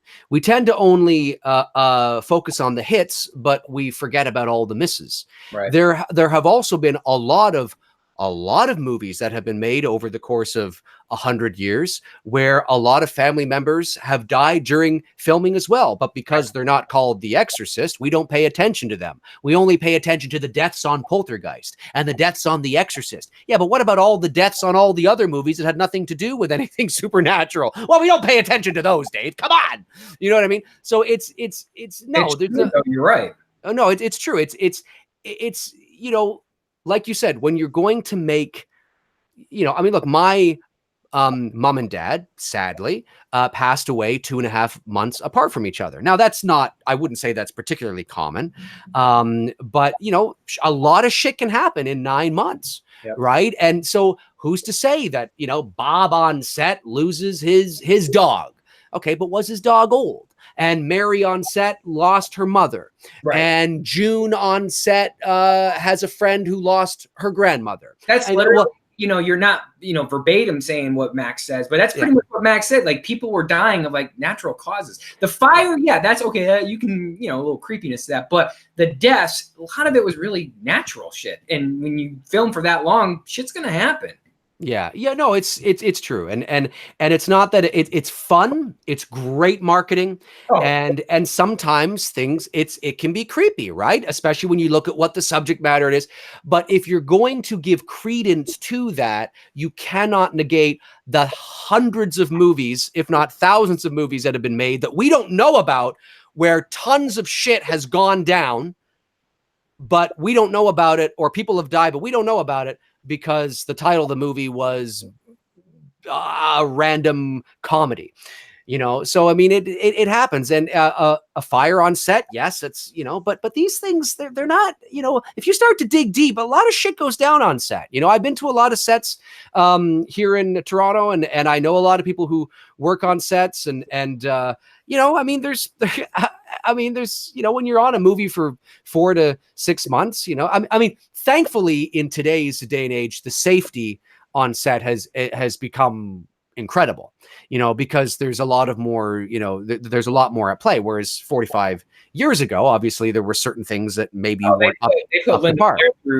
Linda Blair through hell. That's what I'm talking about. Like the whiplashing scene, you know, how that really hurt her. And the shot they show in the movie is actually her really hurting and screaming for help. And then the mother, played by, what was her name again? I keep drawing a blank. Mother's name again was, I have it here. I always draw a blank on her name too. Ellen. Thank you. Ellen Burstyn. You know, the behind the scenes there, where she says to Freakin' and the DOP, the director of photography, you know, take it easy on her. The scene where she's slapped and is forcefully thrown to the floor like that. They weren't getting the shots that they were wanting. So Freakin' looked at the set people. They all kind of like said, yeah, we'll take care of you. Don't worry about it. But behind the scenes that she didn't see, they all basically Freakin' said, give it to her, and give it to her really hard. And they did. And she ended up having to go to the hospital. But because they gave it to her as hard as they possibly could, it was that shot that they used for the movie. So, you know, sometimes as an actor, man, you got to put yourself through shit. Of course, like Dave said, they don't do that shit anymore to these actors. And it makes me wonder, like, you know, is it worth it? You know, sometimes, you know, going old school with filmmaking to get the reaction you want from people. Like, I don't know if Stanley Kubrick would survive in the film industry today. And I'm not saying that because, I mean, I worship Kubrick. He's the man, and everything he does is great. But because he was so methodical as a filmmaker, he would retake shots over and over and over and over and over again. That would literally frustrate people. But that's what he wanted. He wanted to get people to a point where, like, you know, Jack in The Shining, where he's like, bro, man, what the fuck? I'm done. I'm done with this shit. Wendy, light of my life. Yeah, so he did that shit on purpose because he needed his actors to get to that point of frustration for it to convey and come across on screen. I'm sorry. And today, man, actors are so coddled with that shit that you don't get that type of performances. And that's why we revere a lot of these old films, and they're on a higher level than a lot of these new films today because actors are coddled. They're protected. We're not pushing them like they did back in the day. Yeah, well, yeah, that's very true. There's obviously variables in that, and safety measures, and certain things that I wouldn't. I mean, it costs so much now in terms of to insure an actor, you know, and to have the insurance on set. I mean, everybody on set needs to be insured, especially your main stars, you know, and because they are the box office draws and things like that, it's the business has become so astronomical now that the risks outweigh the advantage, and it's unfortunately there are still some actors that will push themselves, like Sylvester Stallone. He pushes himself huge. But no, I agree with what you're saying, and but it was I mean, I had a thing I was gonna say. Now I forgot what I was gonna say. Let me see here. I can't remember what I was gonna say. It'll probably come back to me. That old age. It's old age. Anyway, yeah. So The Exorcist was, I don't think people realize how important The Exorcist was for its time and its impact, and for the many reasons that we talked about, for, from the very beginning of Did you the like stream. TV series that they did briefly here for 2 seasons? I never watched it. It was I never watched it. The first season was good. Gina Davis is, obviously legend, great. Yeah. I thought it was a nice, as far as like, because it is, I guess you can say it's a sequel because it's a continuation of telling Reagan's story now as an adult. Right. It was interesting. I didn't think it was as bad as like some of the sequel movies. The second season, that was tough. I will admit, season 2 was really tough to get through. It wasn't as good as the first season. I don't think this is a movie, people have asked, do you think this is a movie that should be remade? Should it be done today? Because we're in this whole like remake genre. Like, no, The Exorcist is like The Godfather, even though I'm sure when we're dead and gone, they're going to remake The Godfather and The Exorcist and The Wizard of Oz and all these classic movies. But to me, The Exorcist, the original Exorcist, it is so good. It holds up to this day still, as I said at the beginning of the stream. If I show someone new who's never seen this movie before, I don't know if they're going to make it through it, because I've literally had people stop me halfway through telling me, dude, I can't watch this. And it's the only one. I've seen Exorcism of Emily Rose. I've seen, the other, Last Exorcism of whatever. And none of those movies, for whatever reason, do not measure up. Because I've seen The Exorcist so many times, and it still gets under my skin. And I love that. That to me is why I love this genre so much. I want a horror movie, to get under my skin, to mess with me mentally, to get into my mind, to give me that creep factor. And The Exorcist, no matter how many times I see it, I know the scene is coming. It's still going to create that, feeling to this day. Now, maybe not as intense as it was when I was a little kid watching it, where I am now as a 40-year-old man, but it's still there. And that's what I think what makes this movie so great. So I would never freaking touch it, ever. Oh yeah, no. It's the best horror movies that stay with you. What resonates with The Exorcist? I mean, there's all the sensational, cool stuff, but it's really, at the end of the day, and what resonates in horror movies in general, the good ones, are always the everlasting journey of the narrative. It's the eeriness and the creepiness and the wow, imagine if that really happened kind of thing, or whatever it is. That doesn't mean that the head turning 360 degrees, or the green vomit, or the fuck me, or the what a wonderful I mean, that's all great, and that's fine. But you take that out and put it in. But like we see that kind of thing today. Right. It's not like we've never seen anything like that ever again in any other horror movie. No, we've seen crazy faces and monsters and demons and ghouls and goblins, and we see it all the time. What resonates with this is that the journey that you go on with these characters, with this mother that is fighting for her child's life, and you see the insidious downfall, the insidious transformation of this beautiful little girl into this evil, spouting words that you don't even realize that she knows, in context that she would really have no context over, like the fuck me, or the masturbating, with a crucifix, or all these things. It's the idea, it's the psychological sort of, that's why it lasts. It's not the visual spectacle on its own. And the best horror movies are those journeys that last, like your Black Christmas, like your Halloween, like your Exorcist, like your Conjuring, or your Insidious. I mean, it's to be fair, we have to wait and see if we're still talking about Insidious and the Conjuring, 40 years from now. Sure. But certainly those are the kind of movies that, like, without that journey, without that pensive mood and atmosphere and that whole sort of taking your time and that slow, without that, there's nothing proprietary about them. Sure. They're just another run-of-the-mill fucking horror movie. Yep. But when you really get into the psyche of your audience, especially in 1973, I mean, back then when people were just, it sounds so funny to the average, maybe younger moviegoer today to think that there was ever a movie that people were so scared of that they fainted at, you know? I mean, like that's kind of strange because we're so desensitized to it now. But it happened and it was serious. But again, it's relative. You have to think of the time, you know, there are things that we experience today that are affecting us in a certain way that your kids and your grandkids will be laughing at 40 years Did you from ever now, read because it's relative. Did you ever read the book?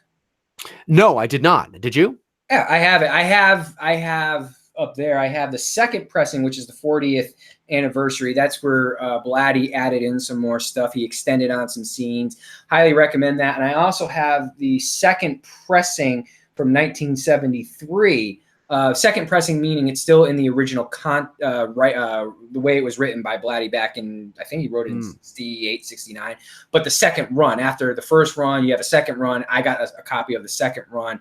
Right. So it's interesting when I read both of them and just some of the changes that he made. You know, perfect example. And I don't know if I agree with him on this or disagree with on this.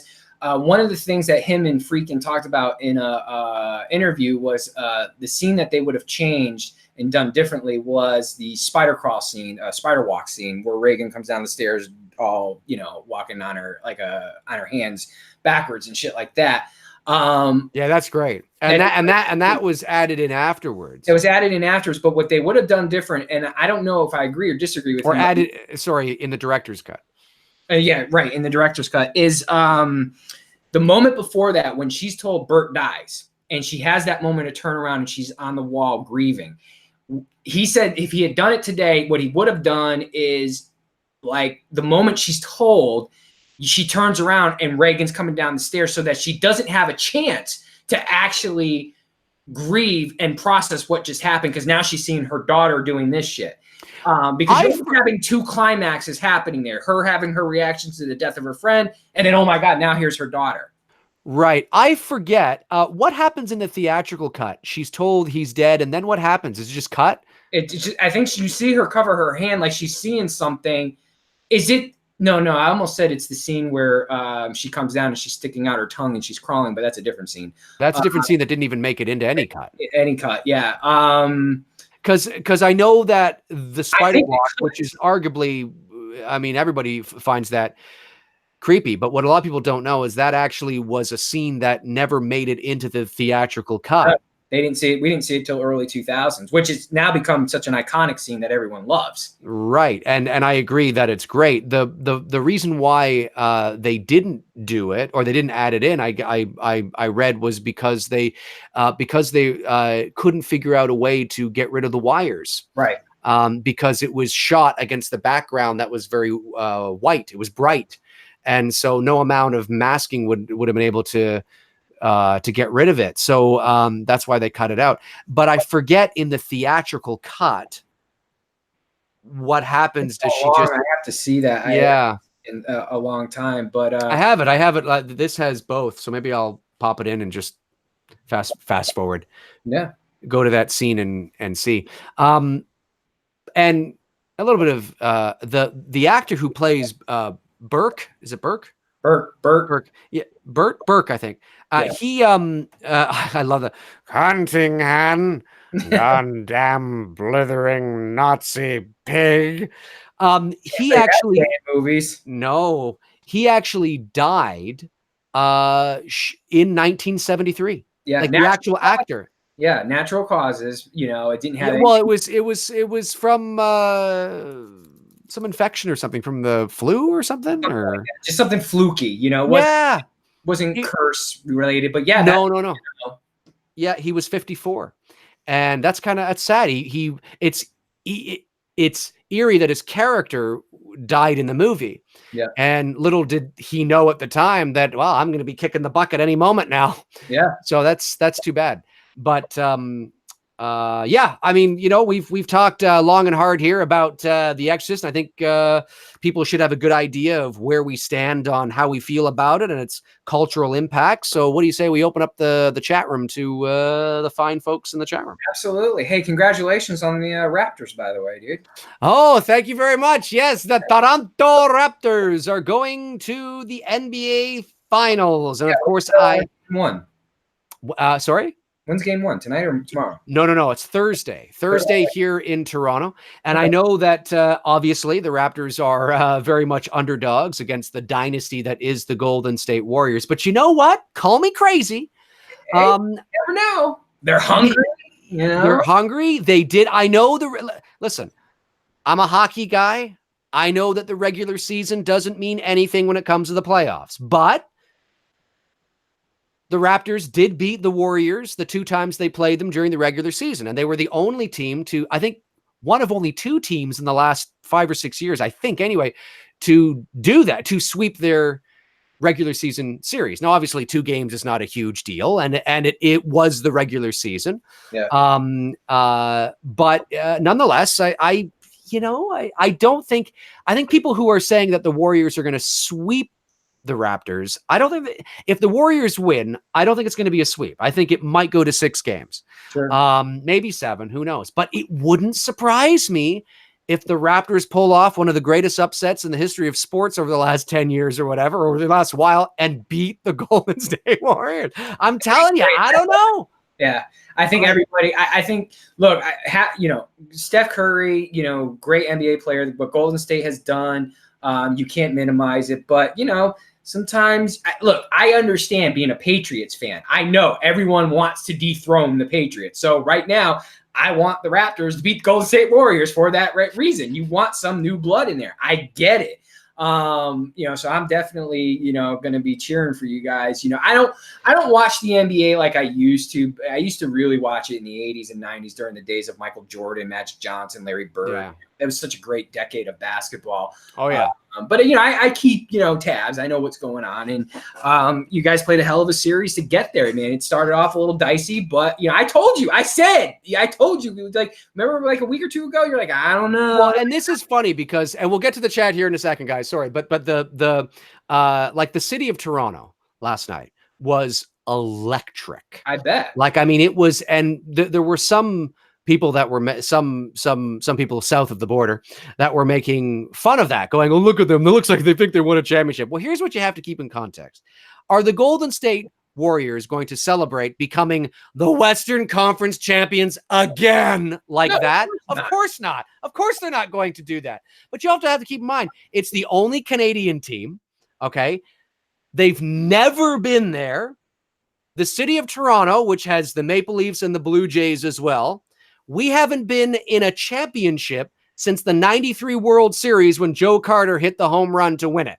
That's the last time we've had any sort of championship level success in professional sport. Well, I guess you could include, to be fair, you could say the soccer team Toronto FC, but that's not considered one of the big North American sports yet, okay? Because the North American version of soccer is not considered the world's best, right? The NHL is considered the world's best of hockey. The NBA is considered the world's best of basketball, right? The MLB is the world's best of baseball. The MLS, not so much yet. But Toronto FC did win the championship a couple years ago. But that being said, that's why people are going crazy, man. It's like, fuck, the Raptors did it. They're in.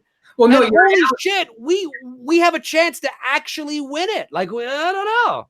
No, your analogy is totally perfect. Patriots fans, same way. We don't start cheering until we're in the Super Bowl and we won. If we win the AFC title, we're like, all right, okay, but it doesn't mean anything. You don't hear us starting to brag until we're at the Super Bowl and then we start throwing down and whatnot. So yeah, you're absolutely exactly right. So, and Toronto knows how to party. Like I said, we're the 4th largest city in North America. There's 3 million people just in the proper. There's like 10 million people in the. It was electric, and it was funny. Like even I was like, God, it looks like we have won the championship, but it's great. You know what? It's great. It's awesome. And call me crazy. I'm pulling. I think the Raptors might be able to do it. I don't know. We'll see. So Dally Williams asked us, do you believe in exorcisms? I'm assuming you're asking the real thing. Look, here's my thing. I do come from a Christian background. I think that there is a higher power and a lower power. There's things out there that I don't know enough about, that I can't explain, that I try not to really mess with too much. I don't mind talking supernatural things. I don't even mind exploring supernatural things, but I believe it enough to know that I don't mess with it. That's pretty much where I stand. You? Okay. I'm coming from the other side of the coin. I'm not a religious person. But I do, there's something that I think is very important, how I've sort of lived my life, is I do understand that having a belief in something is not evidence of that something's existence. So, but I do believe, I do believe that there appears to be some sort of universal intelligence, an intelligence to the universe. Mm-hmm. I don't necessarily believe in the old man with a beard sitting on a cloud and the devil with the horns and the hell. Not necessarily that. That's not really my wheelhouse. But so in terms of exorcisms, obviously, I would have to say probably not. I think. But at the same time, who's to say that there isn't something to it? But I think the line that Damien says in The Exorcist, even though the movie is about a real quote unquote, exorcism and, Sure. Demons, the line that he does say in The Exorcist, I think is really important when he says to the actress, we've come a long way now that we, know more about mental health, schizophrenia. 400 years ago, there are many things, many personality disturbances and mental health and, a lot of shit that would go down with people that 400, because we didn't have what we know about science now and how the human brain and psyche works, you would look at that 400 or 500 years ago and be like, oh my God, that person is possessed. So I think there is some credence to that. I think that there is a certain level of understanding that, we know more now about how this works, and it's like and it's like we were growing up as kids. We had all those like monster books of like the Loch Ness monster and stuff like that, and we were kids. We didn't know for sure what existed out there, if Nessie was real or wasn't. Now with technology, I think we've pretty much debunked that there is. And I wonder if, we've lost that type of innocence and charm that we once had, that maybe there is something there, maybe there isn't. Because of the technology, basically now we're debunking everything, and it's just like... Well, that's a very good point, Tony. I think there's the way I look at it is this, is that I am a very nostalgic person. I love to revel and live in the mystique and, the mystery. Who doesn't? But at the end of the day, if you really want to know the truth about something, whether it's aliens, Bigfoot, God, Loch Ness, pick your whatever it is. If you really do want to know the truth, then you have to be prepared for the truth. Yeah. And sometimes the truth is not what you want it to be. So do you want to live in the what ifs? And that's fine. You're entitled to do that. But, there's only one objective truth. There can be a personal truth, that's fine, but there's only one objective truth. And sometimes the objective truth is it does end up being what you always thought. And sometimes it's not, so yeah, it's a very deep sort of topic that we could probably go deeper in. Very deep. Yeah, I can't say that I'm a believer in exorcisms really, at the end of the day, but it's a fun topic. It's interesting. Got a super chat, I thought. Yeah, Frank Riker. Hey, Frank, thanks very much, buddy. Tony, we know Dave has his epic rants of some movies. What movie will make you rant? God, I don't even know. Like, I'm guessing like a rant, meaning as far as like something that's going to set me off, and something that pisses you off that you're just like, you know what? I would say what the Avengers Endgame here has done in the theaters. And that, look, I don't undermine the success that it has. But I guess it's not really ranting about the movie. It's more about the reaction by fans of like, it's the best movie ever because it's gross. It's past Titanic. And did it pass Avatar? I don't know. I haven't kept up with it. I don't know. Not yet. I don't think.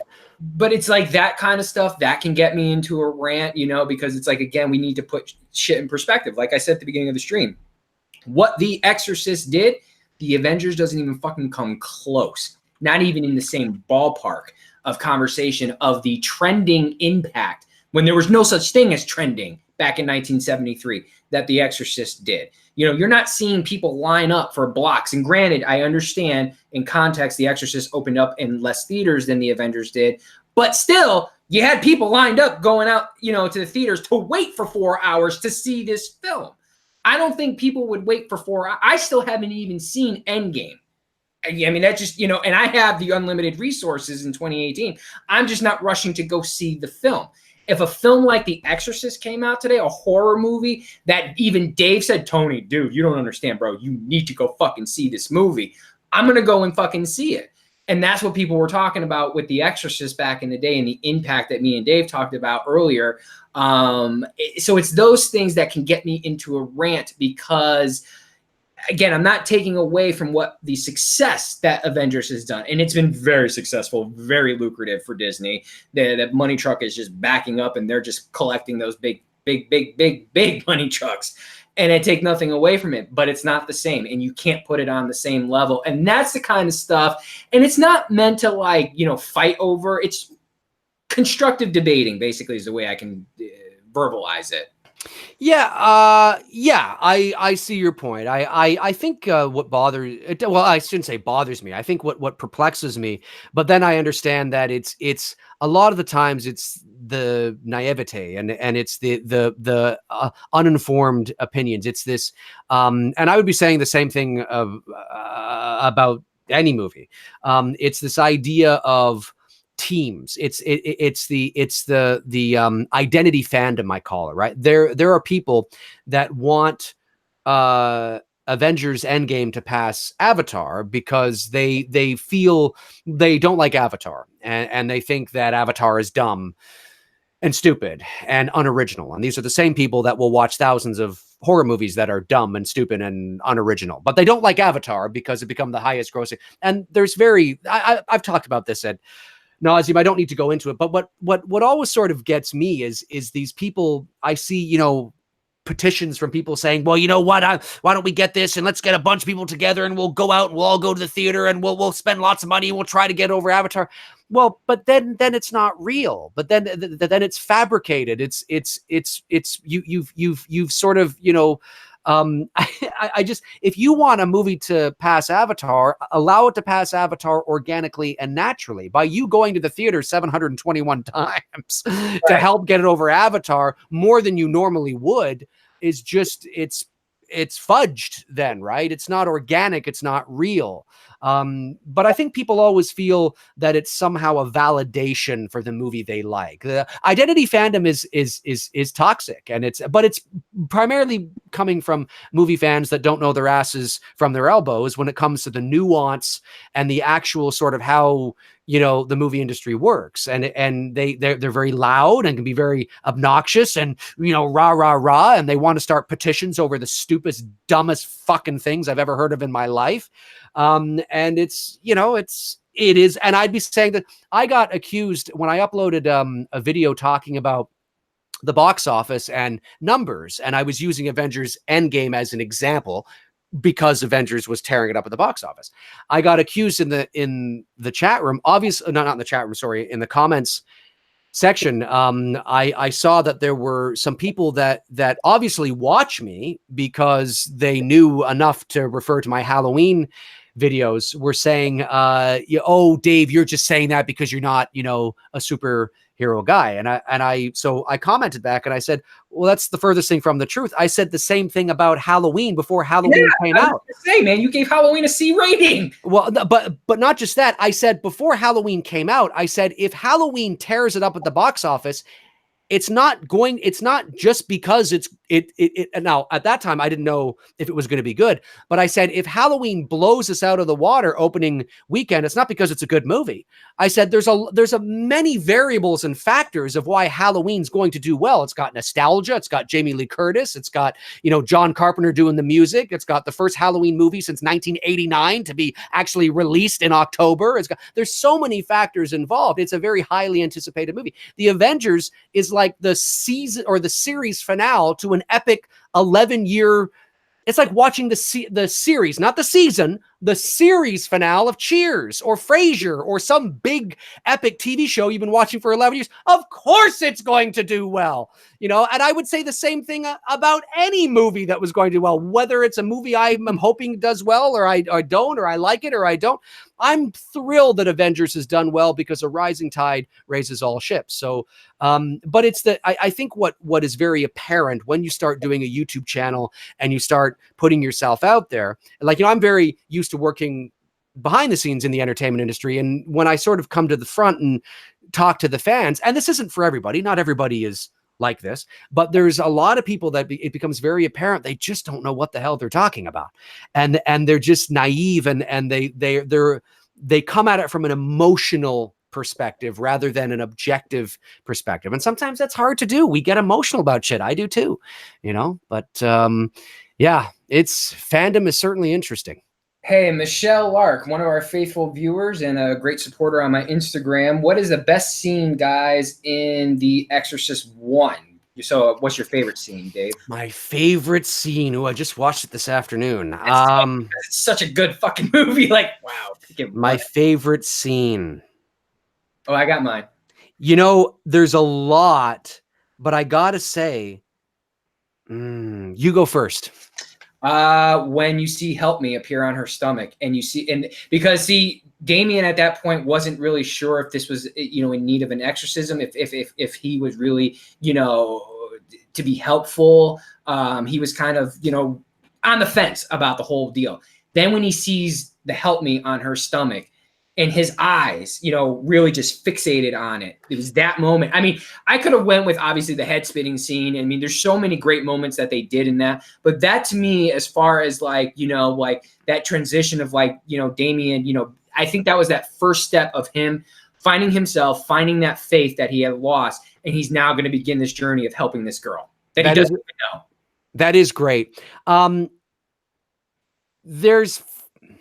That's a great question, Michelle. It's sort of like, for me, I revel in that anticipation, that creep kind of factor. So even though it's going to seem a little like, really, it's that suggestion, right? Like, I love shit like, when the doctor, comes into the room and says, Miss, has Reagan been known to use obscenities or say things? Like, it's just like, oh, like because we didn't see her say it. Now, we did see her go, no, stop that. Like, we did see her getting agitated, right? But then when he's like, well, she said, get your fucking fingers away from my fucking cunt. Just like, and it's just that imagination that the audience is like, or like that scene where it's like, what are you doing here in bed? Oh, my bed was, bouncing up and down. I love that, because as an audience member, I get goosebumps. Like, what does this mean? What's going to happen? What's going on? Right? It's the unknown. It's like, what the fuck are we in for? What is this impending doom that like shit is about to get real? Like, what? It's creepy. And then it cuts away to The Conjuring did that as well, right? I love shit like that. Like, I love that build up. I love the build up. And if the payoff is really good, then it's really good. Now, in terms of like shots, I mean, obviously that is just an absolute I was gonna go iconic there. shot. I love when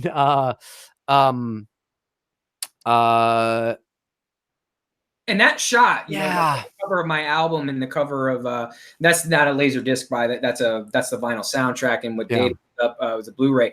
The shot lasts for just, I mean, literally, if you count it, it's less than 2 seconds. Yeah, it is. It's so brief. That's why I didn't know if I count it as a scene, because that is my favorite shot. That's probably one of my favorite photographs ever shot in a cinema movie. Because it's not really a still image; it's a moving image. And I have to admit that I didn't see The Exorcist until I was 18 years old. But I remember going, I saw it. yeah, I remember going into the video store and I would see this box. I would see this on the shelves and it's so much mystery. What is happening up here? What's in this window? Who is this? What's he looking at? Where is he going? What's going on? What is this light that's come? Like as a young boy, or you see that poster, there's so much mystery there. Who is him? What's going on up here? Why, what's in his bag? What's going on? It's so cool. And people often forget because we get so caught up in The Exorcist, he's the exorcist. Pretty much, yeah. That's who he is. The exorcist performs the exorcism, so it's actually, or you could also say it's the other priest too, I guess. But so a great question, Michelle, but there's just there's a lot of there's some scenes with Reagan. I do obviously the spider walk down the stairs is just awesome. But it's that I love those slow buildups. Like even it's a wonderful day for an exorcism. Like it's creepy, the way the voice says it. And that scene where she says that to him and he says, "You would like that?" And he says, "Yeah, because it would just bring us together sooner." Yeah. I often wondered, was that the reveal of what was coming to the end? That the demon already knew what was about to go down? That line, I always thought, I'm not saying, is it a deliberate? Maybe. I think you could interpret as well that obviously we know that he's lying, right? He's saying things you can't be trusted. And then of course we also know that he's trying to the demon's trying to give the impression that his mother is inside there too, right? So you could perceive it that way as well. But yeah, it's great stuff, great scenes. PC Pierce says Kelly Kapowski or Topanga Lawrence for one date. I'm assuming that means one night. One night, if the date goes well. I did agree with someone in the chat room regarding Topanga's DSLs. But I got to tell you, for one night, I got to go with Kelly Kapowski because Tiffany Amber Thiessen, honestly, it looks like if you're only going to have one night with her, that she's going to probably have you walking out sore and funny the next day. I think I would go with Kelly Kapowski because I think I could make her laugh easily. I think she seems like a kind of person that would be fun to hang out with. Answer, give me a break. What? Your polite PG answer. No. Wait, what I mean, girl, that's right. I forgot. No. But what I mean by that is she seems like the kind of girl that you could have a fun time with. Sure. Oh, absolutely. Right? I mean, which if you have a fun time with. Yes. Daniel Fisher seems. You know what I'm saying?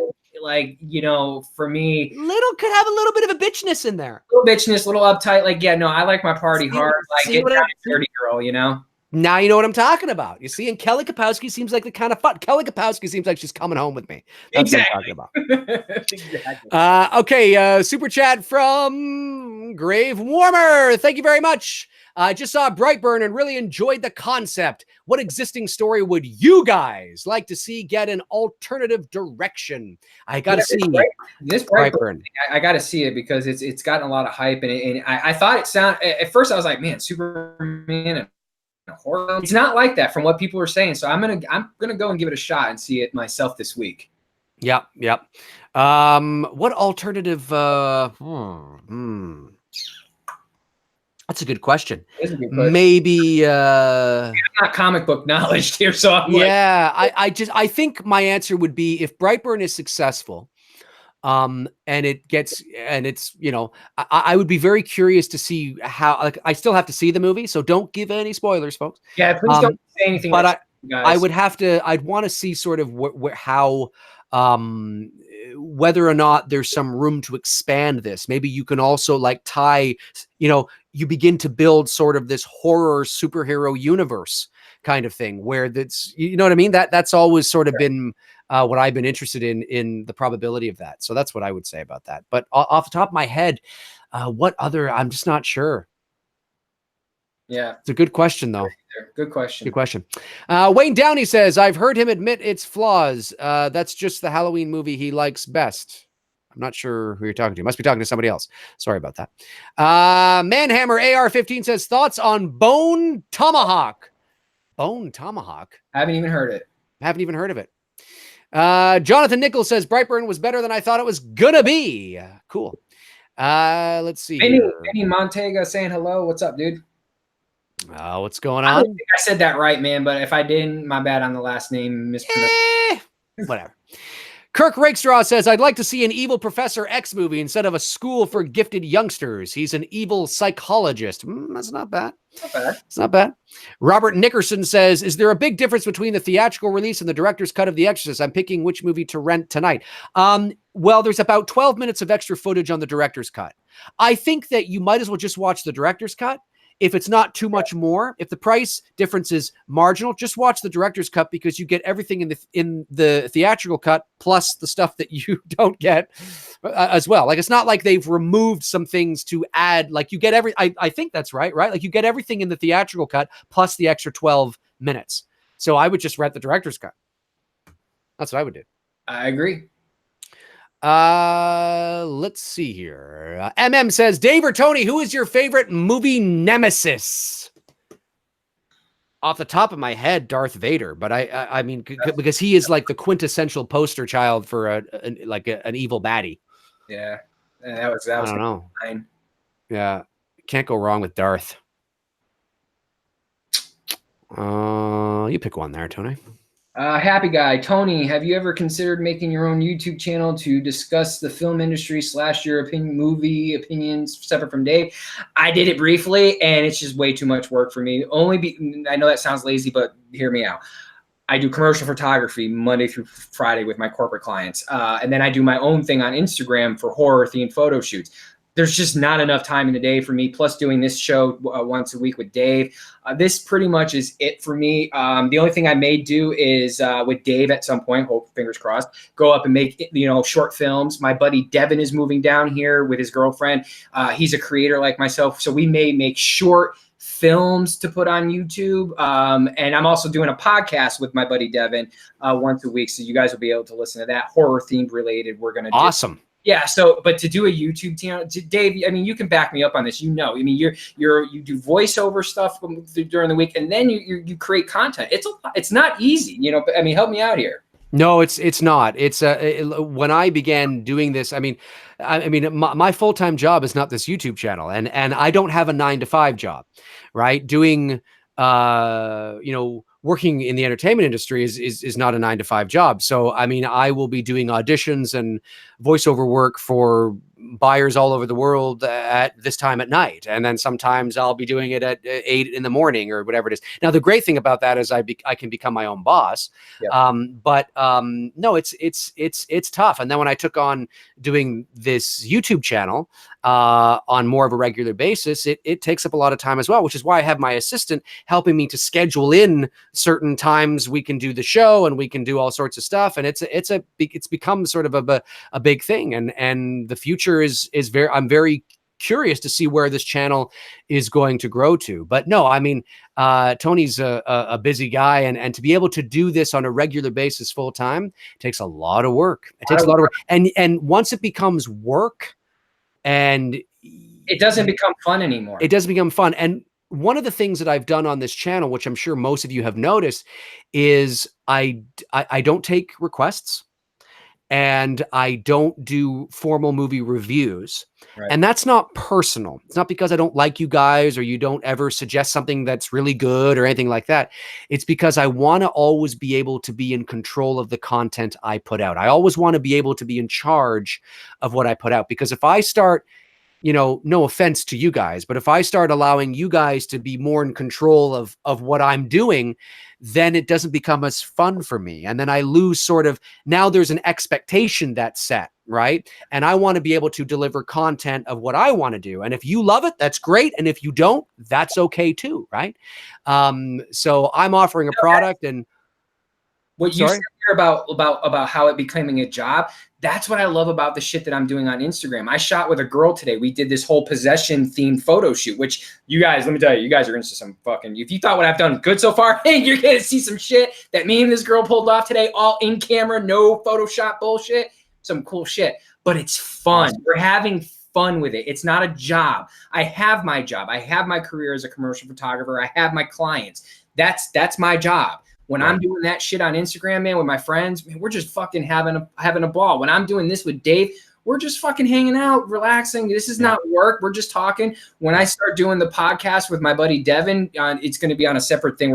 I haven't figured out the streaming service I'm going to use, but I'll let you guys know for sure. Awesome. We're just doing it for fun. When I make it up to Toronto and do a short film with Dave, it's not work. We're there to just have fun. And what started to happen is what Dave said. YouTube started to become like a job for me, and it wasn't fun, and people wanted me to review movies. Like, Dave, answer this question for me, and let me start off by saying, to those who review movies, the Cody Leaches and the Wham guys and Lee at Dumb Drums, whatever, I always fuck that name up. Lee McCoy, I think. Yeah, I know they review movies, and I'm not taking anything away from what you guys do, and I just don't get, someone help me out here. Why would you care what my opinion is about a movie? You're going to go see it and come up with your own opinion yourself. Dave, maybe you can help. I just don't get the concept of reviewing movies. I really don't. Well, I think it's because you find somebody who shares your taste in movies is what ends up happening. Okay. Is you'll find somebody who you can gravitate towards, who you share similar interests, you have similar tastes, maybe you have similar look. There are no doubt there are people that watch me because they like my personality. They say they like my personality. That maybe it's because they only like my personality. Maybe it's because they like my personality and they know that, you know, I work in the business. Maybe it's because they just think I'm funny. Maybe it's because they think I'm weird. Maybe it's, you know, whatever the case is. And there are also people that don't like me, right? And so sometimes, depending on who you watch, will be about personality. Maybe people watch Lee McCoy because they really like that's more my personality type. Dave's too extreme. He's too loud. He's too obnoxious. I don't like Dave McRae. I like this kind of person. So there's a variety of reasons why people will gravitate towards somebody over another. One is personality and whether you jive with that person. Another one is personal taste and whether you share the same interests. You share the same taste in movies. You like the same movies. You like the same things about the same movies. You like the same directors. So when somebody is reviewing a movie, then it all becomes about probability. Right. And then it's like, well, that movie's come out. I know, you know, Steve Johnson has seen it. I want to see what he thinks of it, because then that's going to give me an idea of whether or not I'm going to like it or not, because we share the same taste. So that's what it's really all about, is people want to see before they go see it, whether they want to spend their hard-earned money on seeing it. Oh, Steve Johnson, who I admire, who I like, who we share the same taste. Maybe we don't like, you know, I like a movie that he doesn't every once in a while, but 99% of the time we like the same shit. He likes that movie. So now there's a good chance that I'm going to like that movie. So I'm going to go see it. And that's what it really comes down to. Because I always felt like with our show, it's totally different. We're just two dudes hanging out. We're interacting with the chat room and whatnot, you know, at the tail end of the show. Like, it's not like we're reviewing things.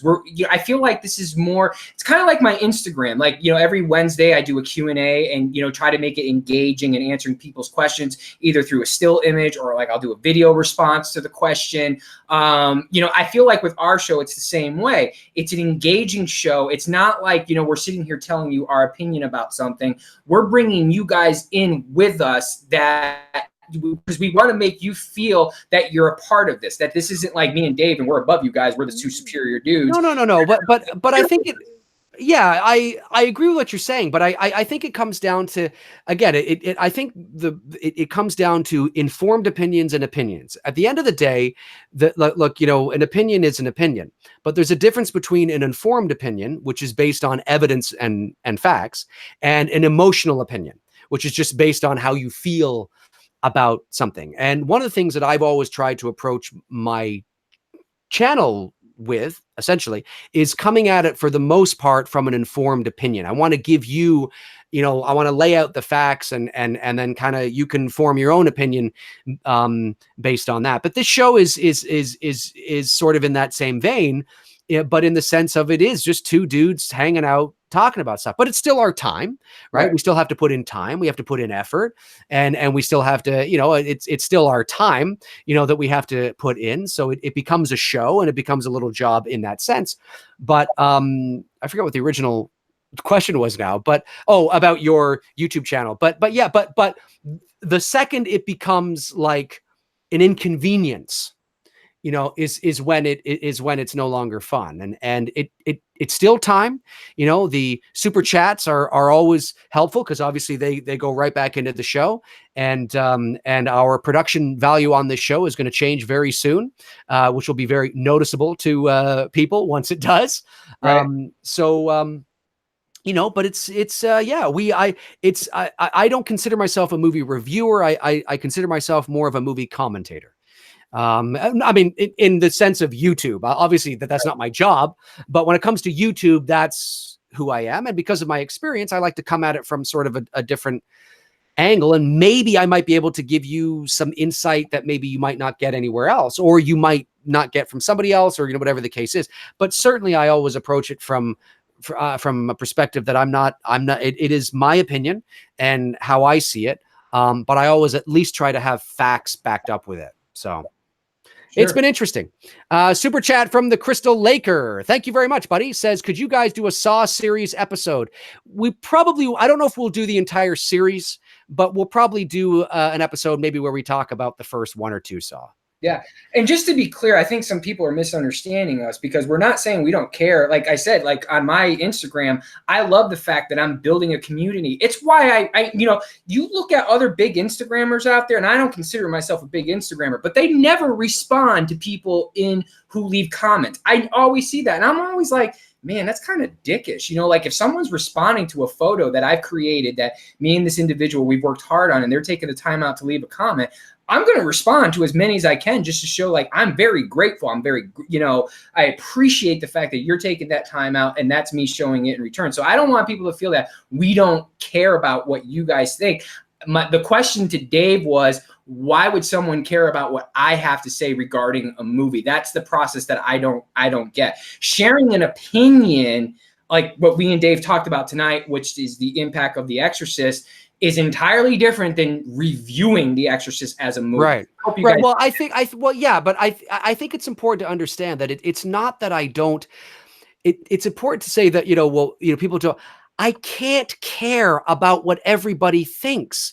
I can't care about what people think of me. I can't care whether you. I always hope you agree with me, but at the end of the day, I always say, I couldn't care less. And that's not because I'm trying to be mean. It's because if I cared about what each individual cared about what I care about, I wouldn't be able to run the channel. Right. I have to give you my opinions based on what I know. And then if you agree and you share the same insights, that's awesome. And if you don't, that's okay too. But at the end of the day, you can't please everybody. Right. And if I started to worry about what this person thought and that person thought, and I need to care about what that person thought, then I wouldn't be doing that I'm selling out, right? And I wouldn't be doing you come to me because you know what you're going to get. You come to the show because you know what you're going to get. And I think that's the strength of a show. And it's not that there's anything proprietary about what I'm doing or what we're doing. There's lots of channels that share that same mindset. So it's not that I care very much about the support to the channel, and I care very much and appreciate the support. You've heard me say that 1,000 times, but I always wanted to get ahead of the channel and say, I can't tell you how many times I get long diatribes of messages from people, and bless their hearts, their hearts are in the right spot, but they'll be going on like this, just pages and pages of why I'm wrong and why save yourself the energy. I don't care. And it's not that I don't care about you. I hope you're healthy and you live a good life, but it's just what I appreciate it, and it's flattering that I've affected you in such an emotional way, but I've got to be able to, it's how you handle. You have to be able to put yourself out there. Yep. You say what you think. You do your best to back up your opinions with facts, because that's always much more fun. It gives more credibility to what you're saying. But at the end of the day, you have to let the chips fall where they may. And those that like you will like you and support you, and those that don't won't. Pretty much. And that's it. And that's it. Like, you can't get attached to whether people like you or not, right? Because as my father said, now my father was talking about this in writing, but it's like my dad said, the question is not whether they like you or hate you. The question is, are they reading you? And I take the same thing here. The question is not whether people like me or hate me. The question is, are they watching me? And they are. I've had people say, I'm never watching you again, McRae. And then a week later, fuck you, McRae. It's like, well, I thought you weren't watching me anymore, right? Yeah, no, I mean, and that's what I think. First of all, hats off to you, dude, that you can do that, because that was my biggest problem when I was doing YouTube. I could not separate myself from the comments. And I sat here sitting there thinking to myself, like, why am I busting my ass off to create these videos just for people to, leave a 10-second comment, that's trying to belittle or talk down on me, and, starting, a chat, comment fight, where I'm spending 8 hours editing a video and you're leaving a 10-second comment. I'm like, no, I don't want to do this. I had to do that the other day on my Instagram because, somebody was trying to call me out on something. And I'm just like, look, bro, I've spent close to $15,000 of my own money that I didn't ask people to donate. I didn't do a Kickstarter. This was my own money that I put into investing into these props, to have these people make them for me, to do these photo shoots as close to screen accurate as I possibly can get, because I want to do it because it's fun. But then when someone comes along like, oh, yeah, it doesn't look like, Freddy Krueger, because that's what someone said. It didn't look like Freddy. I'm like, well, wait a second, time out. It's not going to look like Freddy because it's not Robert Englund, because that's what you're associating with Freddy. I'm going to do the best that I can to create something, but you don't see all the work that's going on behind the scenes. It was the same way I felt with the videos that we were making, or that I was making. It's like, you don't see the hours that I'm spending creating this shit for you to just come and try to shit on me, and I think that my hat's off to you that you can separate yourself from that, because I couldn't. And I think that's a big reason why I stopped. Well, I think, yeah, I can understand that. The only time that nothing gets under my skin. I have very thick skin, but something that I don't read every comment, because I can't, because some of my, videos will get 200 and 300. I think for example, now if it's Halloween, I always get the most, right? So anything Halloween related, I get like 400 and 500 comments. Well, I can't possibly read everything. So I do my best to read some. And the one things that I do my best to respond. I'll only respond if I see a level of incompetence where somebody has got something completely wrong. They'll say like, well, why did you say that when I didn't say that? And actually I said the complete opposite. So then I'll respond and I'll say, well, actually I didn't say that. If you go to, 1 minute and 38, seconds, you'll see that I didn't. Because I like to, because then it's about facts. Right. And, but if I see something that's just, oh, you know what you're fucking talking about, you can't care about that stuff, because the internet is like a 13-year-old little girl, and it's like, and it's just like, I just don't care.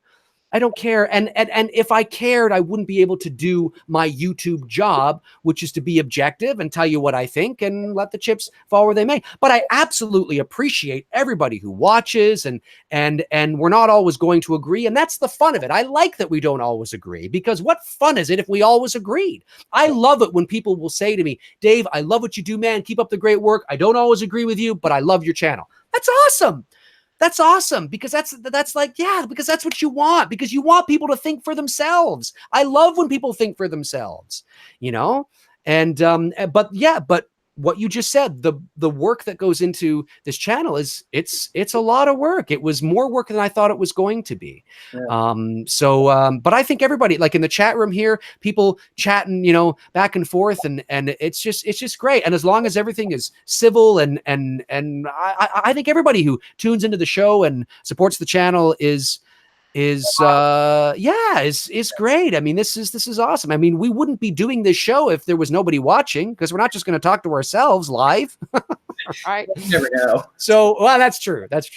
So we think you guys are awesome. Okay, hang on. Let's go to a super chat here, because I saw one go by. I want to get to it. Sorry, we're taking long here. Just some really in-depth, good discussions. DreadMem77, thank you for the super chat. Really appreciate it. Dave, Tony, if you could know the date of your death, woo, but couldn't do anything to change it, would you want to know when it is, or would you want it to remain a mystery? It's funny you say that, because I was thinking about this the other day, having just turned the big 40. And I reminded of, I was a big fan of the show Elf from the 1980s. And there's an episode in Elf where Elf is talking to Lynn Tanner, and he's, I forget what episode it was now. It might have been the earthquake episode. Anyway, yeah, I know that episode off the top of my head. But they're talking about death. And Elf on his planet of Melmac, they all knew, they all died at the same age. I forget what it was, like 638, or something like that. And Lynn was like, oh my God, like, is that weird to know the exact date of, when you're going to die? And Elf was like, no, I'd be afraid not to know the exact date of when I was going to die. Here's my thought on this, is that I think if we all could be guaranteed to live to 100, I don't think any of us would care to know when to die. Because then by the time you're 100, right? Do you know what I mean? Like you're so not relevant in the world anymore. The world is not made for you. You're entering it's kind of like a sense of you can prepare. You can prepare and you can sort of get ready for it. I think one of the reasons why people are afraid to know when to die is because we don't want to know that we're going to die too soon. And I think if we knew that we were going to die, like if I was going to die at 48, oh my God, that's only 8 years from now. It's creepy to talk about, right? Yeah, if I knew I was going to die at 48, man, ladies line up because I'm going to get as many as I can. No, but you know what I'm saying, right? It then becomes really kind of creepy. But if we all were guaranteed to live to 100, not so much. So I think it actually comes down to I don't want to know, I think it's best not to know, because then I agree. I don't want to know, simply for the fact that I don't think I would continue to try as hard. For example, on the photos that I create for you guys on Instagram, I don't think I'd try as hard. You know what I mean? If I knew like, oh, I'm going to live to be like 100 years old, I'm like, all right, cool. I know that that's my lifespan. Not knowing your mortality, for me anyways, as a go-getter, someone who likes to get up and do whatever I have to do. I'm up at 5 a.m. running by 6 a.m. and all that stuff. I live life and I do the things and I make sure I do the things and say the things that I want to say all within that day, so that I don't leave anything on the table and nothing unsaid. So that if, look, your heart's only going to beat so many times. If this is the last day my heart's going to beat, I know, man, I gave everything that I could to this one day. And that's kind of how I approach it. That's a great mindset and a great attitude to have. Super chat from Roger House, just supporting the channel. Thank you, Roger. Much appreciated. Let's see here. Tony, you pick one. Michael Anderson asked about favorite child actor in a horror movie. He said Andy from Child's Play. I'm going with my girl up there, Danielle Harris. Geez, I don't know. Favorite child actor in a horror movie. I don't know. I can't. Yeah, Dominic, the show's getting deep. Yeah, man, we should change this to two dudes and some psychology. Two dudes and some psychology. Yeah. I don't know. I pass. I can't fucking think of one. I don't want to just pick Daniel. I don't know. Danny Torrance there. Yeah, I don't know. Danny Lloyd. There you go. Why not? Let's see here. Nick says Dave or Tony, a great one from 1978, is called Magic with Anthony Hopkins. It's like The Exorcist, a very well done, moody and atmospheric, creepy ass flick about a ventriloquist going mad. Ooh, you've sold me. I'll have to check it out. I've never heard of it. Have you heard of it, Tony? No, I'll have to check it out. Colin Altman, who was your favorite celebrity that has died that has hit you hard?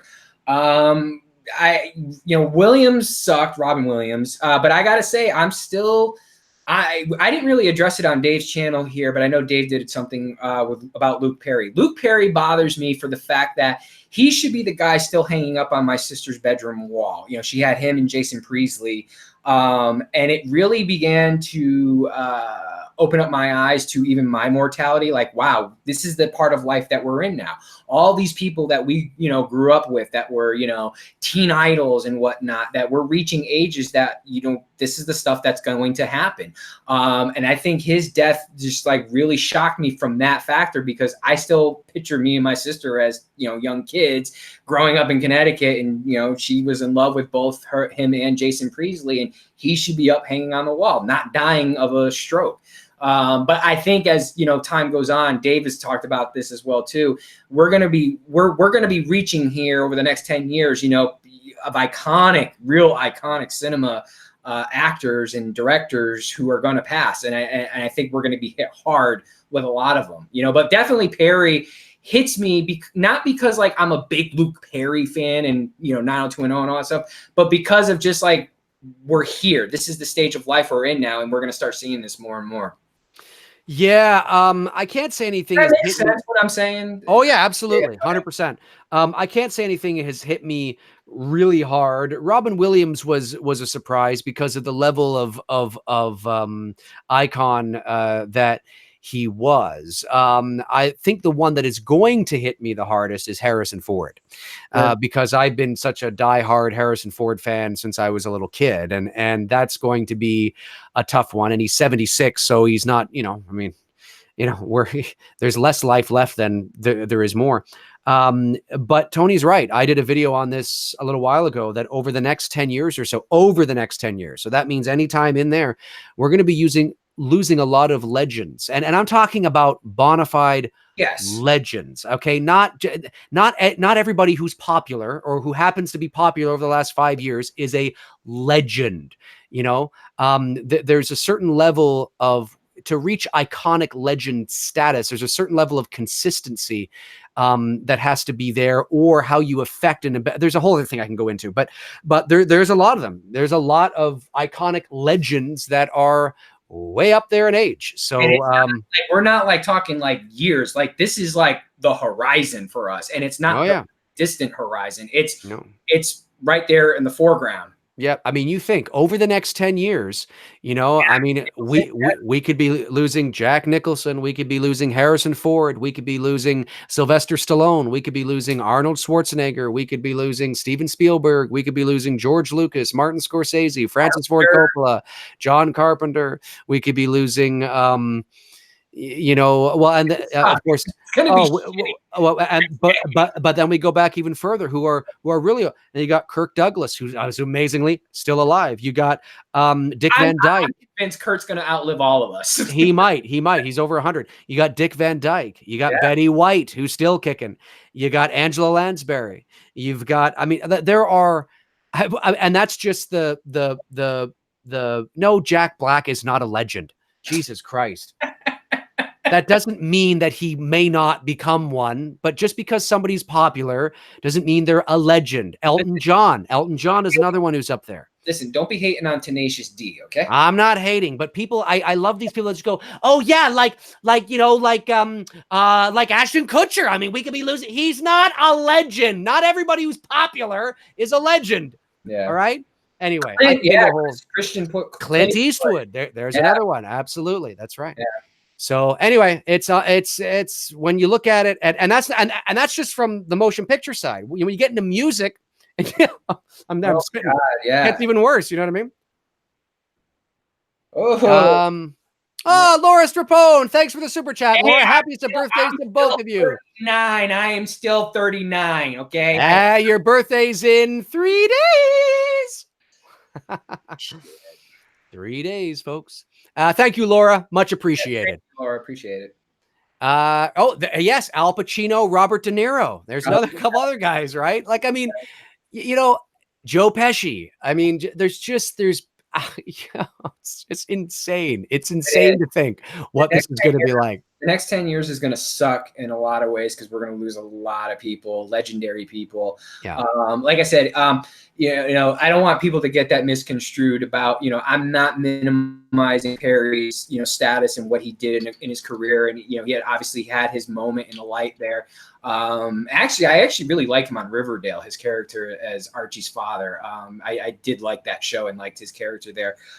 It just hit me on a level of that, it's a surreal coming to moment to your own mortality when shit like that happens. And, you think you've got forever. And then all of a sudden you realize you are 40 years old. Like, crap, I just lived 40 years of my life. And then now thinking the next 40 years is like, well, my parents probably are not going to be here in the next 40 years. And there's going to be other people that I know that are not going to be here.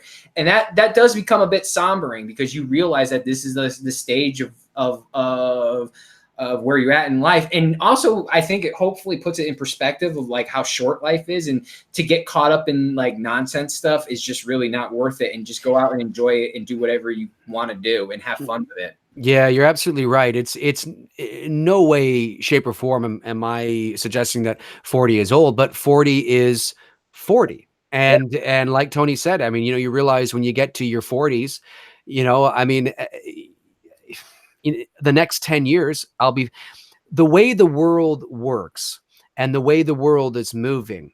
The world as a whole is designed for the younger generation, whether it's technology, whether it's entertainment, whether, you know, whatever the case is, we're entering that age now where the world, I mean, once I hit my 50s, thankfully I do. I mean, if I worked a 9-to-5 job, okay, if I actually worked a regular job, and I didn't do what I did, when I get to 50, I'm the older guy.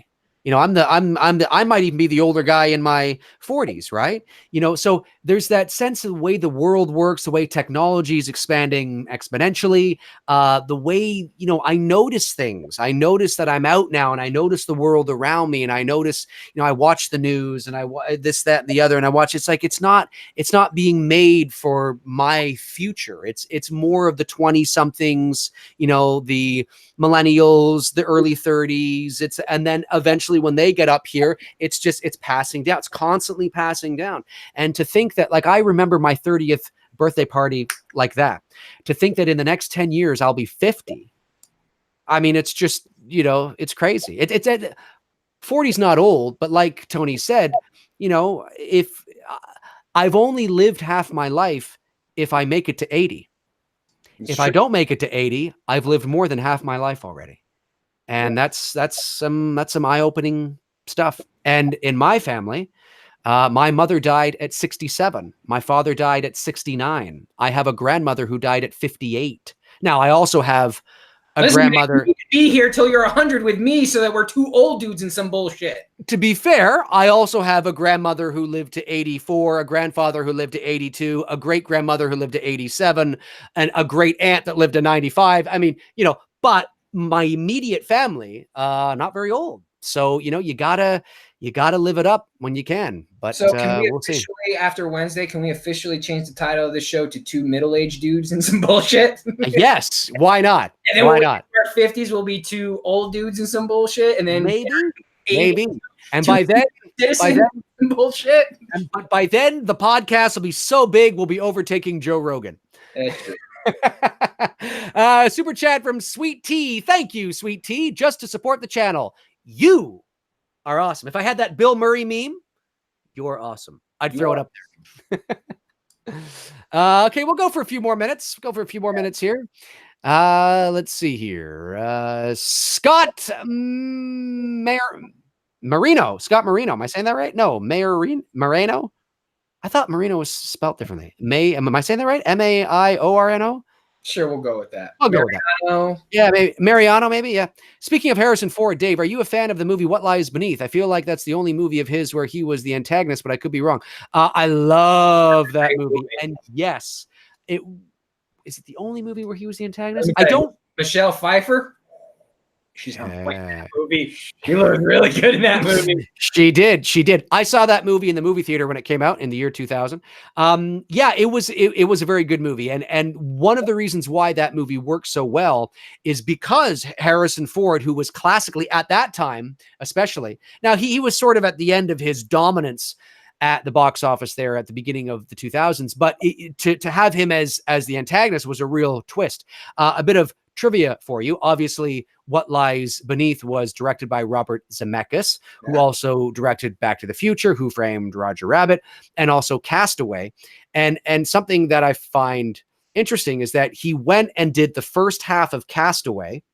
Then they took like 8 months off or whatever it was, 6 months off, so Tom Hanks could lose all that weight. And in those months off, while Tom Hanks was losing weight, Robert Zemeckis and the same crew from Castaway went and shot What Lies Beneath. And then after that was done, they went back and shot the ending of Castaway with skinny Tom Cruise. And I was like, oh, that's so cool. But I remember hearing an interview with Robert Zemeckis, and he said, although both movies were really successful, he said, I'd never do that again. He said it was really weird because our heart and our mind is so into Castaway, right? And we're so like Castaway, Castaway, Castaway. And then all of a sudden we have to switch gears while Hanks is losing, 60 pounds or, whatever the hell it was. And now all of a sudden it's a completely different narrative, completely different actors, completely different, script, completely different genre. It's just all of a sudden it was a little difficult to sort of get that mindset onto what lies beneath. And then when that was done, we had to revamp back to Castaway and shoot the end of Castaway. Just kind of interesting bit of information there. But yeah, I love What Lies Beneath. Really awesome film. I hear you. Captain Casual, Tony, if you had to pick between the two, who's your favorite, Ghostface or Babyface? That's not a fair question, only because I've had over 20 years with Ghostface. Babyface back here. Y'all know I love Happy Death Day. It was a shocking love. You know what I mean? Like, because I really went in there with like low expectations that I was going to hate this film, and it came out of it like, fuck, man, this was a fun ride. I had fun with it, and I think that's what the intent of the movie is. I don't think Babyface's status, even though I plan to do some shoots here starting this week with the Babyface character now that the mask has arrived. I like it enough to do that, to make that type of an investment, to do photos of the character. I think I need a lot. I think Dave would agree. We need more time with Babyface. Is there going to be more films made? So for me, I would have to say Ghostface, but it's simply by default because we've had 20 years. I think, Dave, you would agree, right? Yeah. I agree with what you're saying and your views on that. Yeah. Me and Ghostface, I certainly, he's the more recognizable character because of everything you said. Yeah. Okay, here. A few more minutes, but I, like last week, I haven't eaten, so I got to get out of here and eat, but I hate eating too late. Let's see here.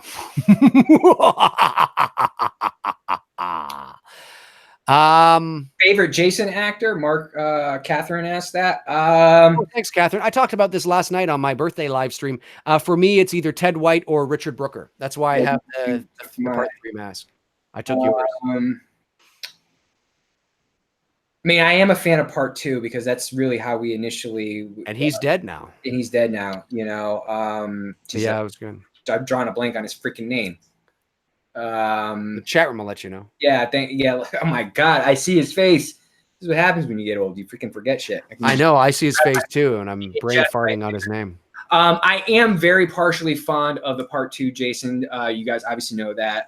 Yeah, I love how he's got like black marks on his thumbnail. Yeah, just like little things like that. It's before the hockey mask. I get it. The hockey mask. Steve Dash. That's right. Steve Dash. Thanks, guys. Thank you. Sounds like a fucking like. Yeah, it sounds like he should be in a metal band and like the lead singer of a metal band, or like a superhero film. Steve Dash. Yeah, but if we're gonna go with iconic Jason, and now I think there was multiple Jasons who played him because my favorite Jason film with the mask is part 6, and I think there's 2 or 3 I think that played him in that one. Is it 2 or 3? I can't remember.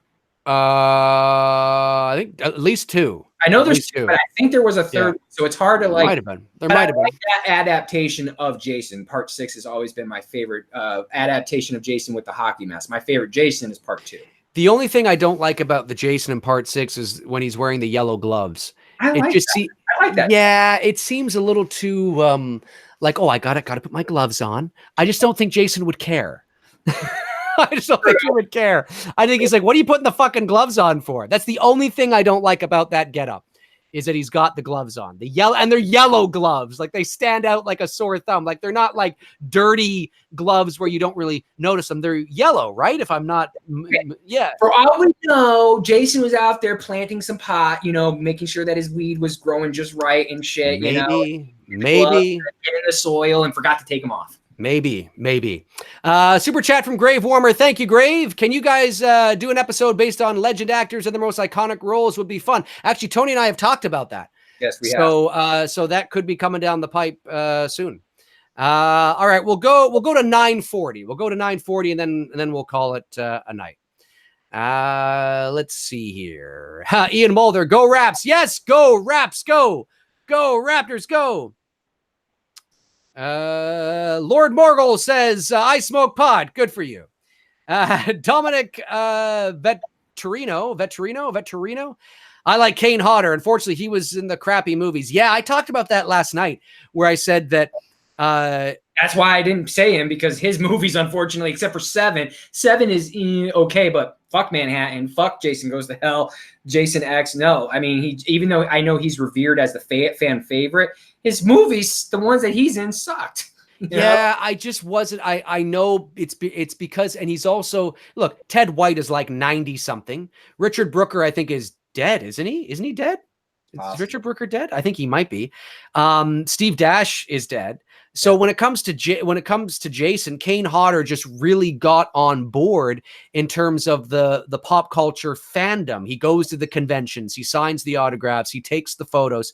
So he's out there in the pop culture consciousness. But you cannot deny that although he played Jason, 4 or 5 times, he was in 7, 8, 9, and 10, 4 times, in 4 times officially. He is not, he's not, he wasn't in any of the really good movies. No. So, and I'm not a big fan of the hulking there was something about, even though Jason from part 2, 3, and 4, he was, dominant. Well, that's the reason why I like his part 2, the Steve Dash, because Steve Dash isn't a big guy. He seems like an average guy, even though I know he's like 6'1", 6'2", which is tall, but he's not bulk and hulky. You know what I mean? No. And even Ted White, and Brooker, there is a Frankenstein sort of, and when I say Frankenstein, I'm talking about the monster, not Dr. Frankenstein. There is a Frankenstein-ness about Jason in part 3 and 4, but there's something still vulnerable about his character. There's a sense that it's almost a false sense of security that you have with him. Yep. Whereas when it comes to Kane Hodder's Jason, and even Derek Mears, yeah, for sure, there's no sense of security whatsoever, which a lot of people like. A lot of people like that fact that there isn't no, but I think that false sense of security is almost a nice little element to it, that you think you can kind of beat him, but you really can't. Whereas in the other Jasons, there's just no hope in hell. And that's why what I love about the part 2 Jason is that I can believe that a guy like Paul and Jeannie at the end could go toe-to-toe with this guy. May not get the better outcome, but at least they can put up a fight. You got someone like Derek Mears, man, fuck it, dude. There's no way an average 5'7" girl is going to last seconds against a guy who's 6'10" and can basically squash him by just picking up his foot and stepping on them. That's what I like about the Steve Dash Jason, and that's where I tend to prefer to shoot guys in the Jason costume who are about 6 foot to 6'1", because when eventually I start putting up opposite to camp counselor girls in my photos, I don't want this big hulking guy that, man, basically looks like these girls don't have a chance in prayer. I want it to look like how it was conveyed in part 2, that, you know what? Yeah, I do believe Amy Steele's Ginny character could, hold her own. Same thing with Paul. Doesn't mean that they're going to get the better outcome, but they could hold their own. And I think that's what I'm drawn to. It's why I'm drawn, like you are, to the Nick Castle, Michael Myers. He's about our height. I mean, he's not that much taller than you and I. Yeah. And in fact, I'm like literally just under 5'10", and I think Castle is 5'10", right? Yeah, I don't know if he still is 5'10", because obviously the older you get, you might shrink a little bit. Right. But he is, yeah. And I'm yeah. No, just open. It creeped me out. Oh, did it again? Oh, it's my cat. Come on in, Veda. We're doing a live stream. Come on in, Veda. Veda, the cat, has entered, and she's looking at some towels I have on the ground over there. She's cautiously, what the fuck is going on in here? My cat has entered. Yeah, she does that. I always leave the door open a crack so she can come in, because if I close it completely when I'm doing this, she tends to want to claw and come in. How's it going? And I think that's what makes Robert Englund's Freddy so, just perfect, because he's a 5'10" guy. He's not a big guy. He's not menacing.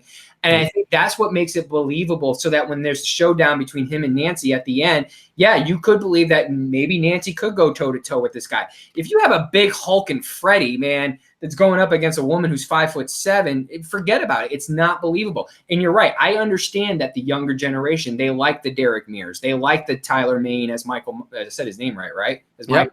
Yep. I understand it. They want that big, almost like WWE like wrestler, but at the end of the day, it's more menacing and more believable when you're using people of average height. You know what I mean? At least Yeah, for sure.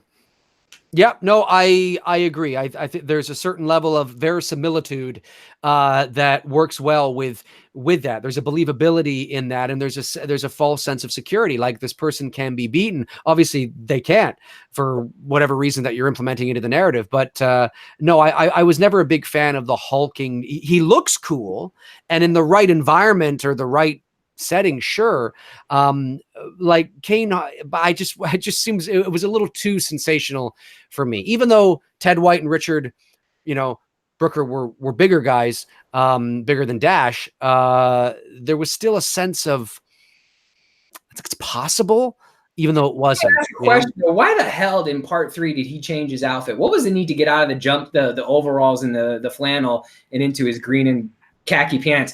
And why did they feel the need to show that in between the sheets for a millitenth of a second to keep the continuity the same? And then, I'm just going to change clothes. Yeah, Jason was fashion conscious. Maybe he was. Maybe Jason was. Hey, listen, he was very fashion conscious. What he did was he worked out.